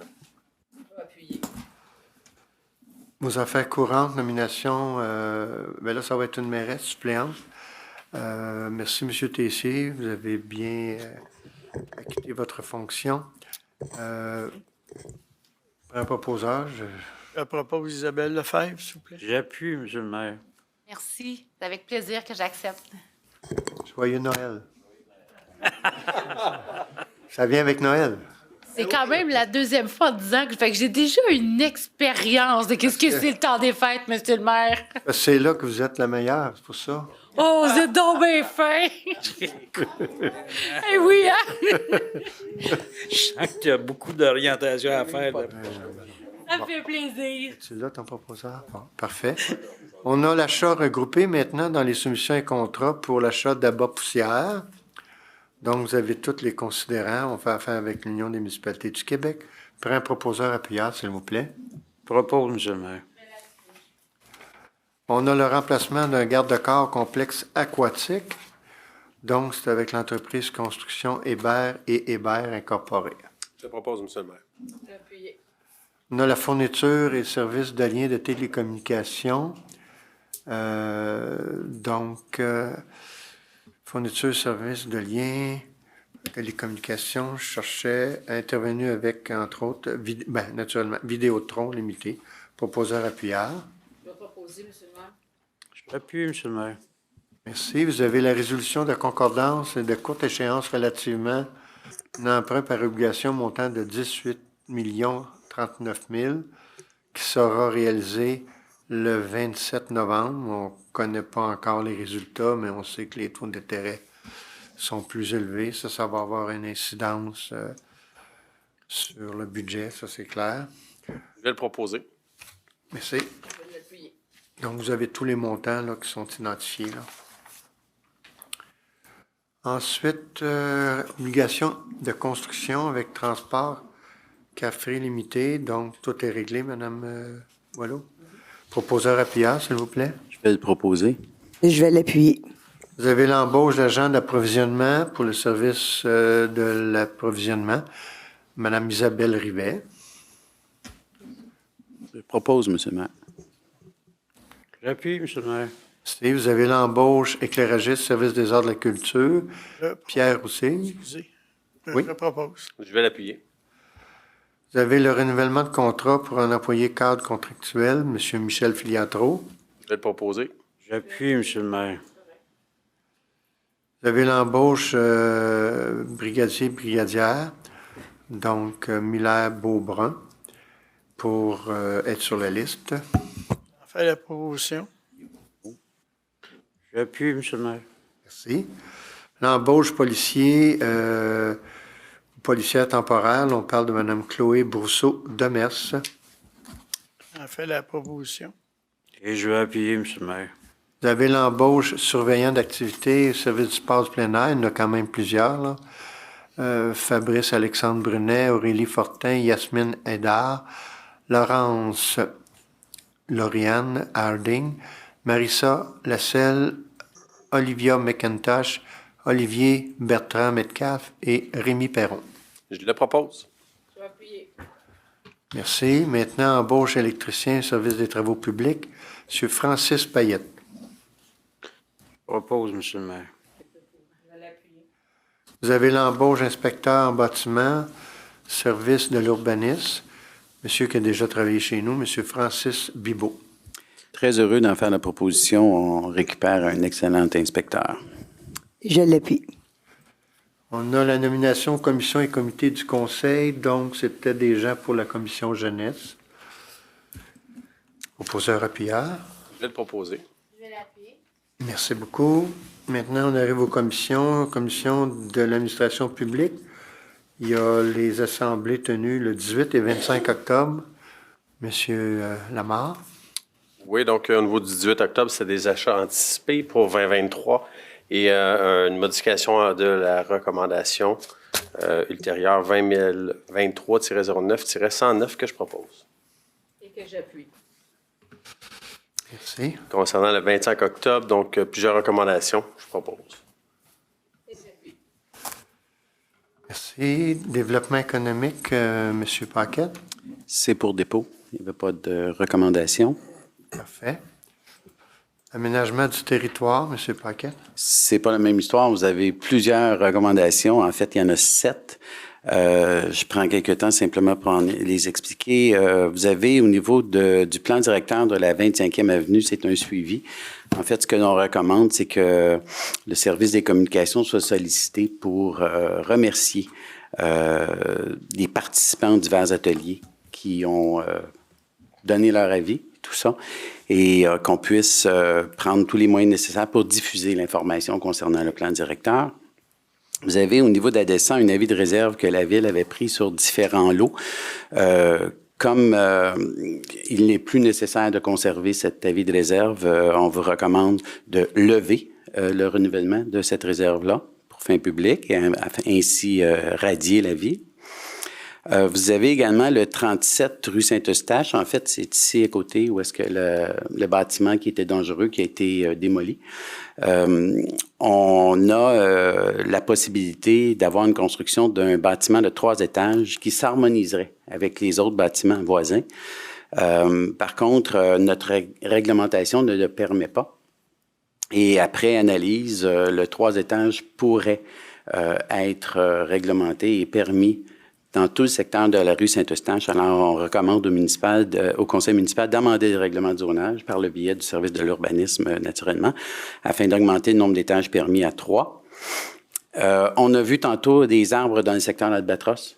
Au lieu d'en demander 2, on demande d'amender le règlement pour qu'il y en ait seulement 1. Donc, on fait cette recommandation-là. Nous avons également une recommandation pour le projet Brasswater. Brasswater, pour les gens qui auraient de la difficulté à l'identifier, c'est le futur parc industriel de l'autre côté de la 640 à la hauteur de la carrière Saint-Eustache. Donc, compte tenu du fait c'est un terrain qui est propice pour des activités de logistique, d'entreposage, de distribution, etc., compte tenu qu'il est près du réseau routier et qu'on commence à connaître également les nécessités pour prolonger les services municipaux. On commence à savoir aussi l'achalandage du réseau routier et tout ce qui pourrait nécessiter le développement, bien, ce qu'on vous recommande, c'est de donner l'avant à l'administration de la ville pour que des démarches collaboratives se fassent entre le promoteur et la ville pour l'élaboration de futurs projets. Je termine bientôt. On a une recommandation concernant le terrain de l'autoroute 13 et chemin Grande-Côte, en fait, qui est adjacent à l'autoroute 13. Ce terrain qui appartient à la ville, mais qui a fait l'objet de diverses négociations avec le ministère.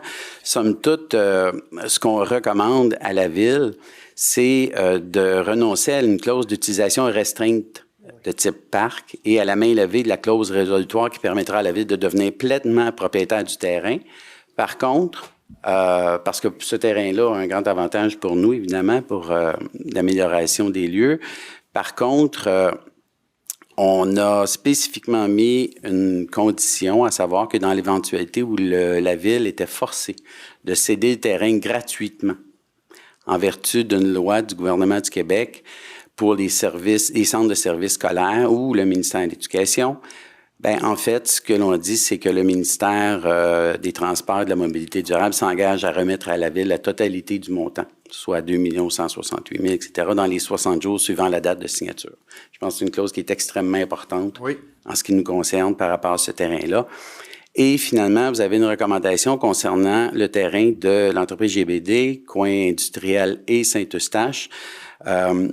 Ce qu'on vous recommande, c'est de procéder à une signature d'une promesse d'achat et de vente pour ce terrain en vertu d'un processus d'échange et également de terrain, tout ça, puisque l'enjeu pour cet endroit-là, pour la ville, est important, que l'on puisse mettre la main sur ce terrain-là. Donc, la Commission vous recommande au Conseil que la Ville procède à la signature de la promesse d'achat et de vente. Alors, ça fait le tour des recommandations. J'en fais la proposition. Et je l'appuie. Merci. Vous avez les services techniques, c'était pour dépôt. Vous avez la commission des loisirs, là aussi, on a 2 séances. La première, le 16 octobre, qui est la régulière, puis le 19 octobre, mais c'était pour l'analyse des projets pour le programme triennal d'immobilisation. Monsieur Tessier. Une vingtaine de recommandations, monsieur le maire, mais je veux quand même une petite attention. J'avais mis un point au dossier du président. C'était des félicitations. Et c'était pour féliciter M.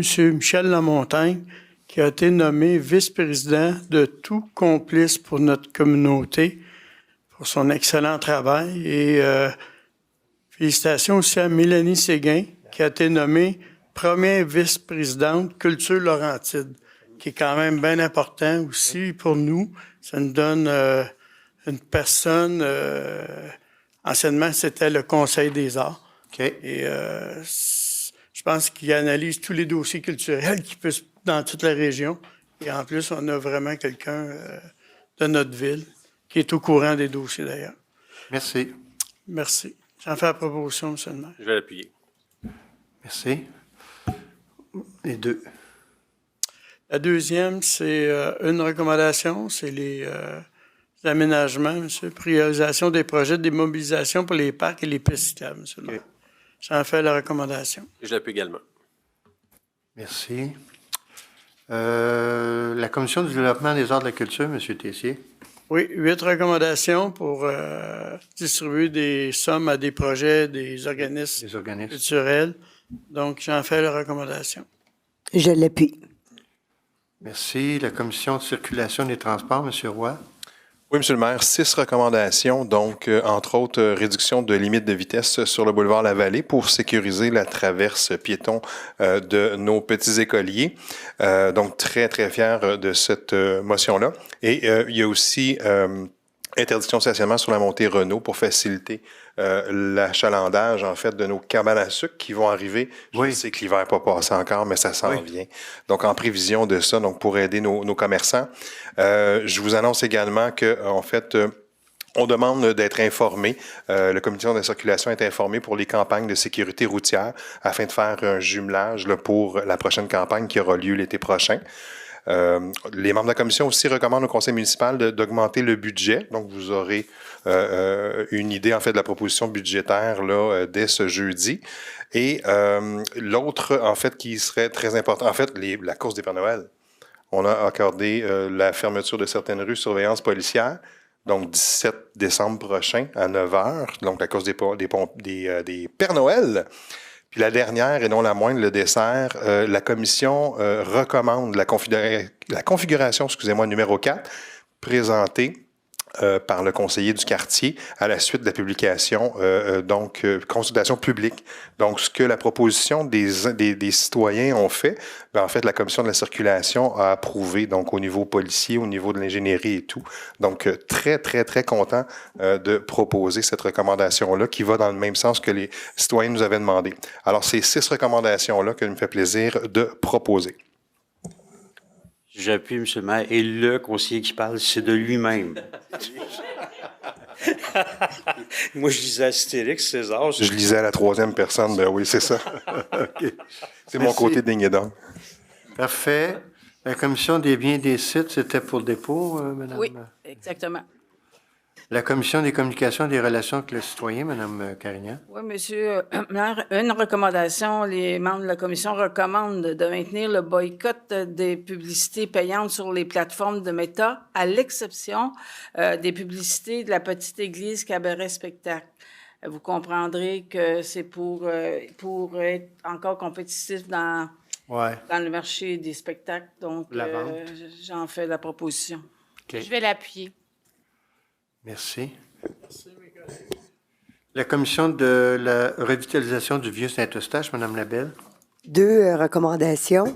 Donc, la première, c'est de mettre en place des aménagements pour améliorer la rue Saint-Louis, rue qui, en passant, n'est pas tellement facile à aménager, compte tenu de ses nombreuses contraintes là, en termes d'espace et de circulation. Mais malgré tout, on a des gens qui font preuve de beaucoup de créativité à la commission et on a trouvé des façons, là, dans le fond, là, de permettre là, des plantations d'arbres à certains endroits sur la rue là, où des stationnements qui sont peu ou pas utilisés là, vont pouvoir servir à faire ce genre d'aménagement-là. Merci. La deuxième, il y a une deuxième également proposition. Une recommandation, en fait, c'est de ne pas retenir le concept des portes, on les appelle, excusez-moi, là, j'ai... Porte d'entrée. Porte d'entrée, bon, j'avais un blanc. Les portes d'entrée, c'est un concept qu'on avait regardé il y a quelques années, mais on se rend compte avec le temps que c'est difficile à aménager. On les avait regardés, là. Je pense à la rue Saint-Louis-Ferré, Saint-Louis-Arthur-Sauvé, Dorion, Arthur-Sauvé également. Donc, plutôt que de faire des choses qui vont, dans le fond, avoir peu d'impact, on va regarder, on va revoir entièrement le projet puis présenter des choses qui vont être plus difficiles et plus peut-être au goût du jour. Merci. J'en fais la proposition. Je vais l'appuyer puisque Mme Mallette est absente. C'est bien. Merci beaucoup. Monsieur Lamar, la commission jeunesse. Donc, une seule recommandation. La commission recommande un budget maximal de 5 000 pour mettre sur pied des actions de sensibilisation à l'importance des déplacements actifs et collectifs afin que les jeunes eustachois soient les ambassadeurs du plan de mobilité urbaine. Je recommande. Comité consultatif d'urbanisme, M. Paquette. Oui, M. le maire, plusieurs recommandations, mais comme à l'habituel, j'aime faire ressortir les points les plus intéressants. Donc, on vous recommande, entre autres, au niveau des PIA, un au 484 25e Avenue. En fait, c'est l'ancien Pizza Hut, qui sera la future fromagerie Victoria. Et c'est pas un fait extrêmement saillant, mais je voulais simplement dire, pour aviser la population, que ils ont demandé un retour, ils avaient omis de mettre dans leur demande qu'il y aura un agrandissement à porte-à-faux pour l'aménagement d'un service à l'auto. Je trouve ça intéressant, c'est une fromagerie qui va offrir également des repas, donc il va y avoir la possibilité pour la population de transiter par le service à l'auto. Ils ont identifié au sol l'espace que ça prendrait, ils ont fait ça le dernier. Ils sont en train de travailler tout le terrain. Maintenant, plus gros projet, PIA au 535 rue Bibeau. En fait, il s'agit, on vous recommande la construction d'une habitation multifamiliale de 109 logements avec 2 niveaux de stationnement souterrain. Je tiens à souligner que pour ce dossier-là, il y a également une dérogation mineure qui est au procès-verbal. En fait, la dérogation, c'est concernant les stationnements souterrains qui sont au-dessus du niveau du sol par rapport à notre réglementation, mais la topographie de ce terrain-là fait en sorte qu'on peut aller de l'avant avec la recommandation de la dérogation mineure. Vous avez également la construction d'une maison unifamiliale isolée de 2 étages aux 47 terrasses Lemay. Beau projet. Par contre, on doit souligner que le lot est en partie occupé par des zones inondables de faibles et de grands courants, ce qui fait qu'on retrouve, vous allez remarquer qu'on retrouve une grande série de considérants qui ont été soigneusement analysés et qui sont décrits au procès-verbal parce que faut suivre une procédure très, très, très précise, mais le projet, c'est un très, très beau projet, on le recommande.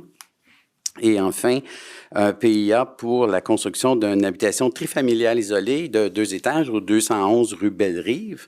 Et ce PIA-là, la recommandation est assortie également plus loin d'une demande de dérogation mineure afin que la direction des eaux de pluie soit vers l'arrière du terrain parce que, encore là, la configuration du terrain de ce secteur-là ne permet pas de faire en sorte de respecter notre réglementation. Le dernier point, c'était le PPC-moi qu'on a vu tantôt, mais il a été en loin et en large discuté en début de rencontre. Fait que là, donc, on a une première recommandation pour les PIA. Pour le procès-verbal, puis qu'il y aura une consultation le 11 décembre concernant les dérogations mineures. Exact. Puis après ça, vous avez l'autre résolution pour les PIA. Exact. J'en fais la proposition pour les 2. Excusez-moi, les 2, j'appuie les 2. Oui, j'ai une petite question à mon collègue Patrice. On a eu une réunion cet après-midi au niveau de l'environnement et on s'est posé comme question, grâce à votre travail, tout nouveau projet de développement industriel et commercial, il y a un pourcentage de 40% de canopée exigé. Oui. On s'est posé la question, c'est un nouveau commerce qui réaménage dans un édifice qui améliore, là, service à l'auto ou autre. Est-ce que vous avez... Vous avez l'exemple parfait avec la fromagerie Victoria. Mm-hmm. Le projet d'agrandissement, rénovation entre dans notre nouvelle réglementation qui exige le 40% de canopée. Super, M. Paquette. Oui. Merci. C'est beau. Merci. Maintenant, les dossiers des directeurs, directrices du greffe, déclaration des intérêts pécuniaires. C'était beau, Mme Boileau? OK. De certains membres, oui, c'est parce que c'est les premières personnes qui avaient été élues par acclamation. Ensuite, vous avez le directeur du module administratif et communautaire, Centre de services scolaires d'Émile-Île, mise en place, exploitation d'un réseau de fibres optiques. Donc, c'est la conclusion d'une convention de partenariat. Il faut un proposeur et appuyeur. Je vais le proposer. Je vais appuyer, M. le maire. Vous avez la demande d'aide financière pour Fonds du Canada pour la présentation des arts. Fait la proposition, M. le maire. Je vais l'appuyer. Merci. Vous avez demande d'aide financière pour le programme pour les infrastructures récréatives, sportives et de plein air, volet 1. Proposeur appuyeur. Je vais le proposer. Je vais appuyer. On a aussi maintenant une entente là, avec l'entreprise qui s'appelle Hockey Supremacy Express Incorporé pour avoir un service là, à l'Arena, là, ce qu'on appelait communément le Pro Shop. Je vais le proposer. Je vais appuyer, M. le maire. Vous avez ensuite l'Écluse des Laurentides, la conclusion d'une entente. Je vais le proposer, M. le maire. Vous avez Patrimoine culturel Vieux-Saint-Eustache, conclusion d'une entente. Je le propose, M. le maire.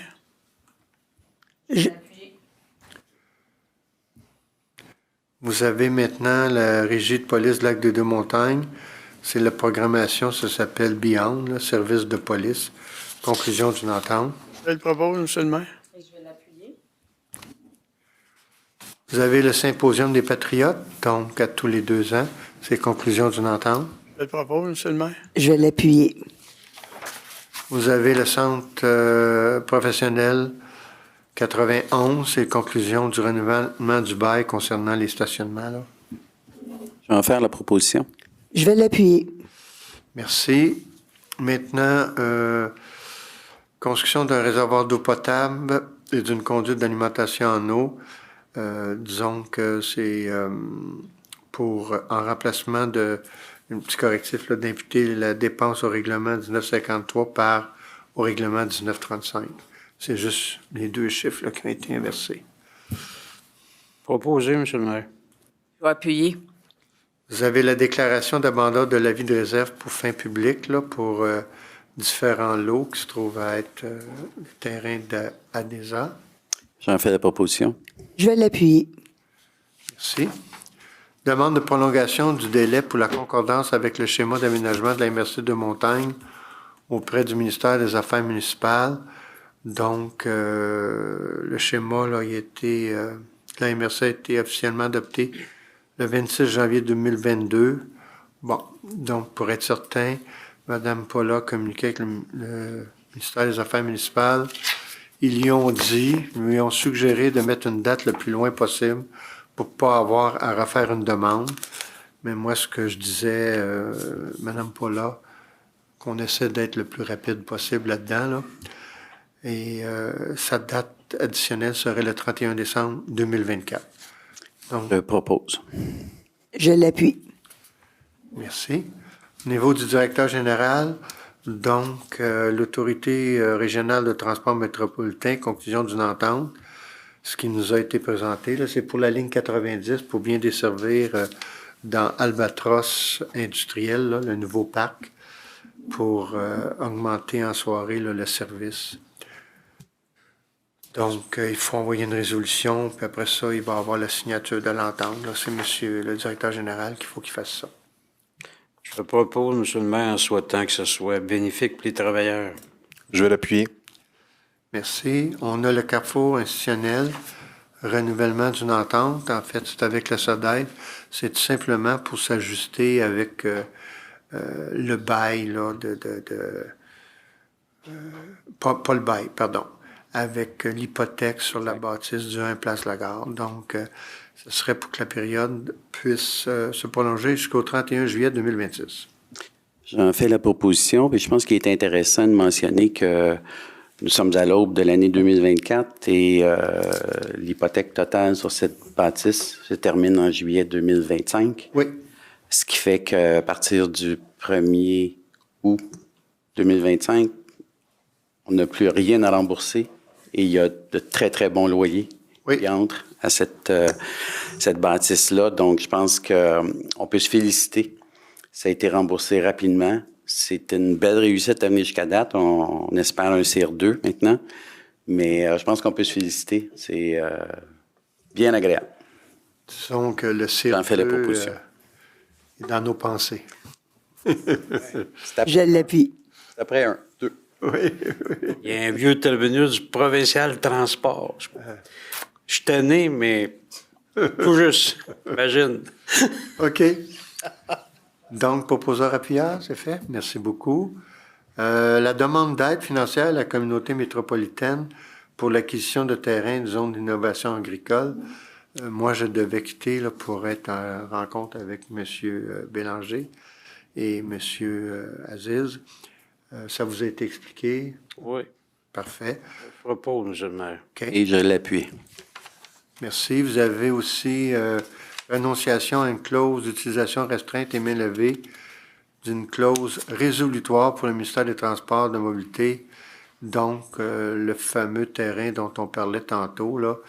Bon, M. Paquet disait qu'il était à nous, mais juste pour fin de parc, là, mais aussitôt qu'on s'en va ailleurs. Donc, le prix est de 2 168 750 et on a mis la situation pour les centres de services scolaires parce que il a été conclu là, avec l'Union des municipalités du Québec que le gouvernement, peu importe le ministère, va regarder dans les villes qu'est-ce qu'ils ont comme terrain pour être capable de l'offrir aux centres de services scolaires pour pas qu'on ait à défrayer.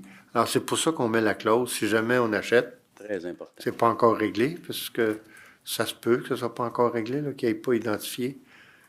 Et on sera remboursé. Il est possible que cette clause-là va amener une question du ministère. Hey, qu'est-ce que c'est ça? Mais ça va nous permettre de dire, mais regarde, peut-être qu'ils ne vous l'ont pas dit encore, là. Ils regardent des terrains qui leur appartiennent pour peut-être les identifier pour la construction d'écoles. Vous me trouvez vite. Parfait. Ouais. J'en fais la proposition. Merci. Je l'appuie. Vous avez les rapports de construction pour le mois d'octobre 2023. Ben oui, tantôt, je disais qu'on est à l'aube de 2024, mais dans le cas du rapport d'émission de permis de construction, j'ai hâte qu'on soit rendu en 2024. Oui. Parce que la 2023 a été un petit peu plus difficile. Alors, pour le mois qui vient de passer, 48 700 000 de valeur d'émission de permis, comparativement à l'an passé à 139 millions. Et puis, pour le globe, excusez-moi, c'est 2,9 millions pour le mois versus 8 millions l'an passé. Et nous sommes rendus au cumulatif aux 48,7 millions versus 139,7. Oui. Différence considérable, mais on comprend la situation économique. Ben, c'est l'information que j'ai aussi de d'autres villes. Mm-hmm. C'est à peu près dans la même portion, puis même qu'il y en a qui disaient hey, vous êtes chanceux d'avoir ça encore, mais c'est pour mieux rebondir en 2024. Bon, merci beaucoup. Ensuite, on a le rapport des dépenses autorisées par délégation de pouvoir pour la période du 16 septembre 2023 au 15 octobre 2023. Vous avez les comptes payés à payer pour le mois d'octobre 2023. Le proposer. Appuyé. Et on arrive à la levée de la séance. La propose. Et puis, Bien, merci beaucoup. Bonsoir tout le monde.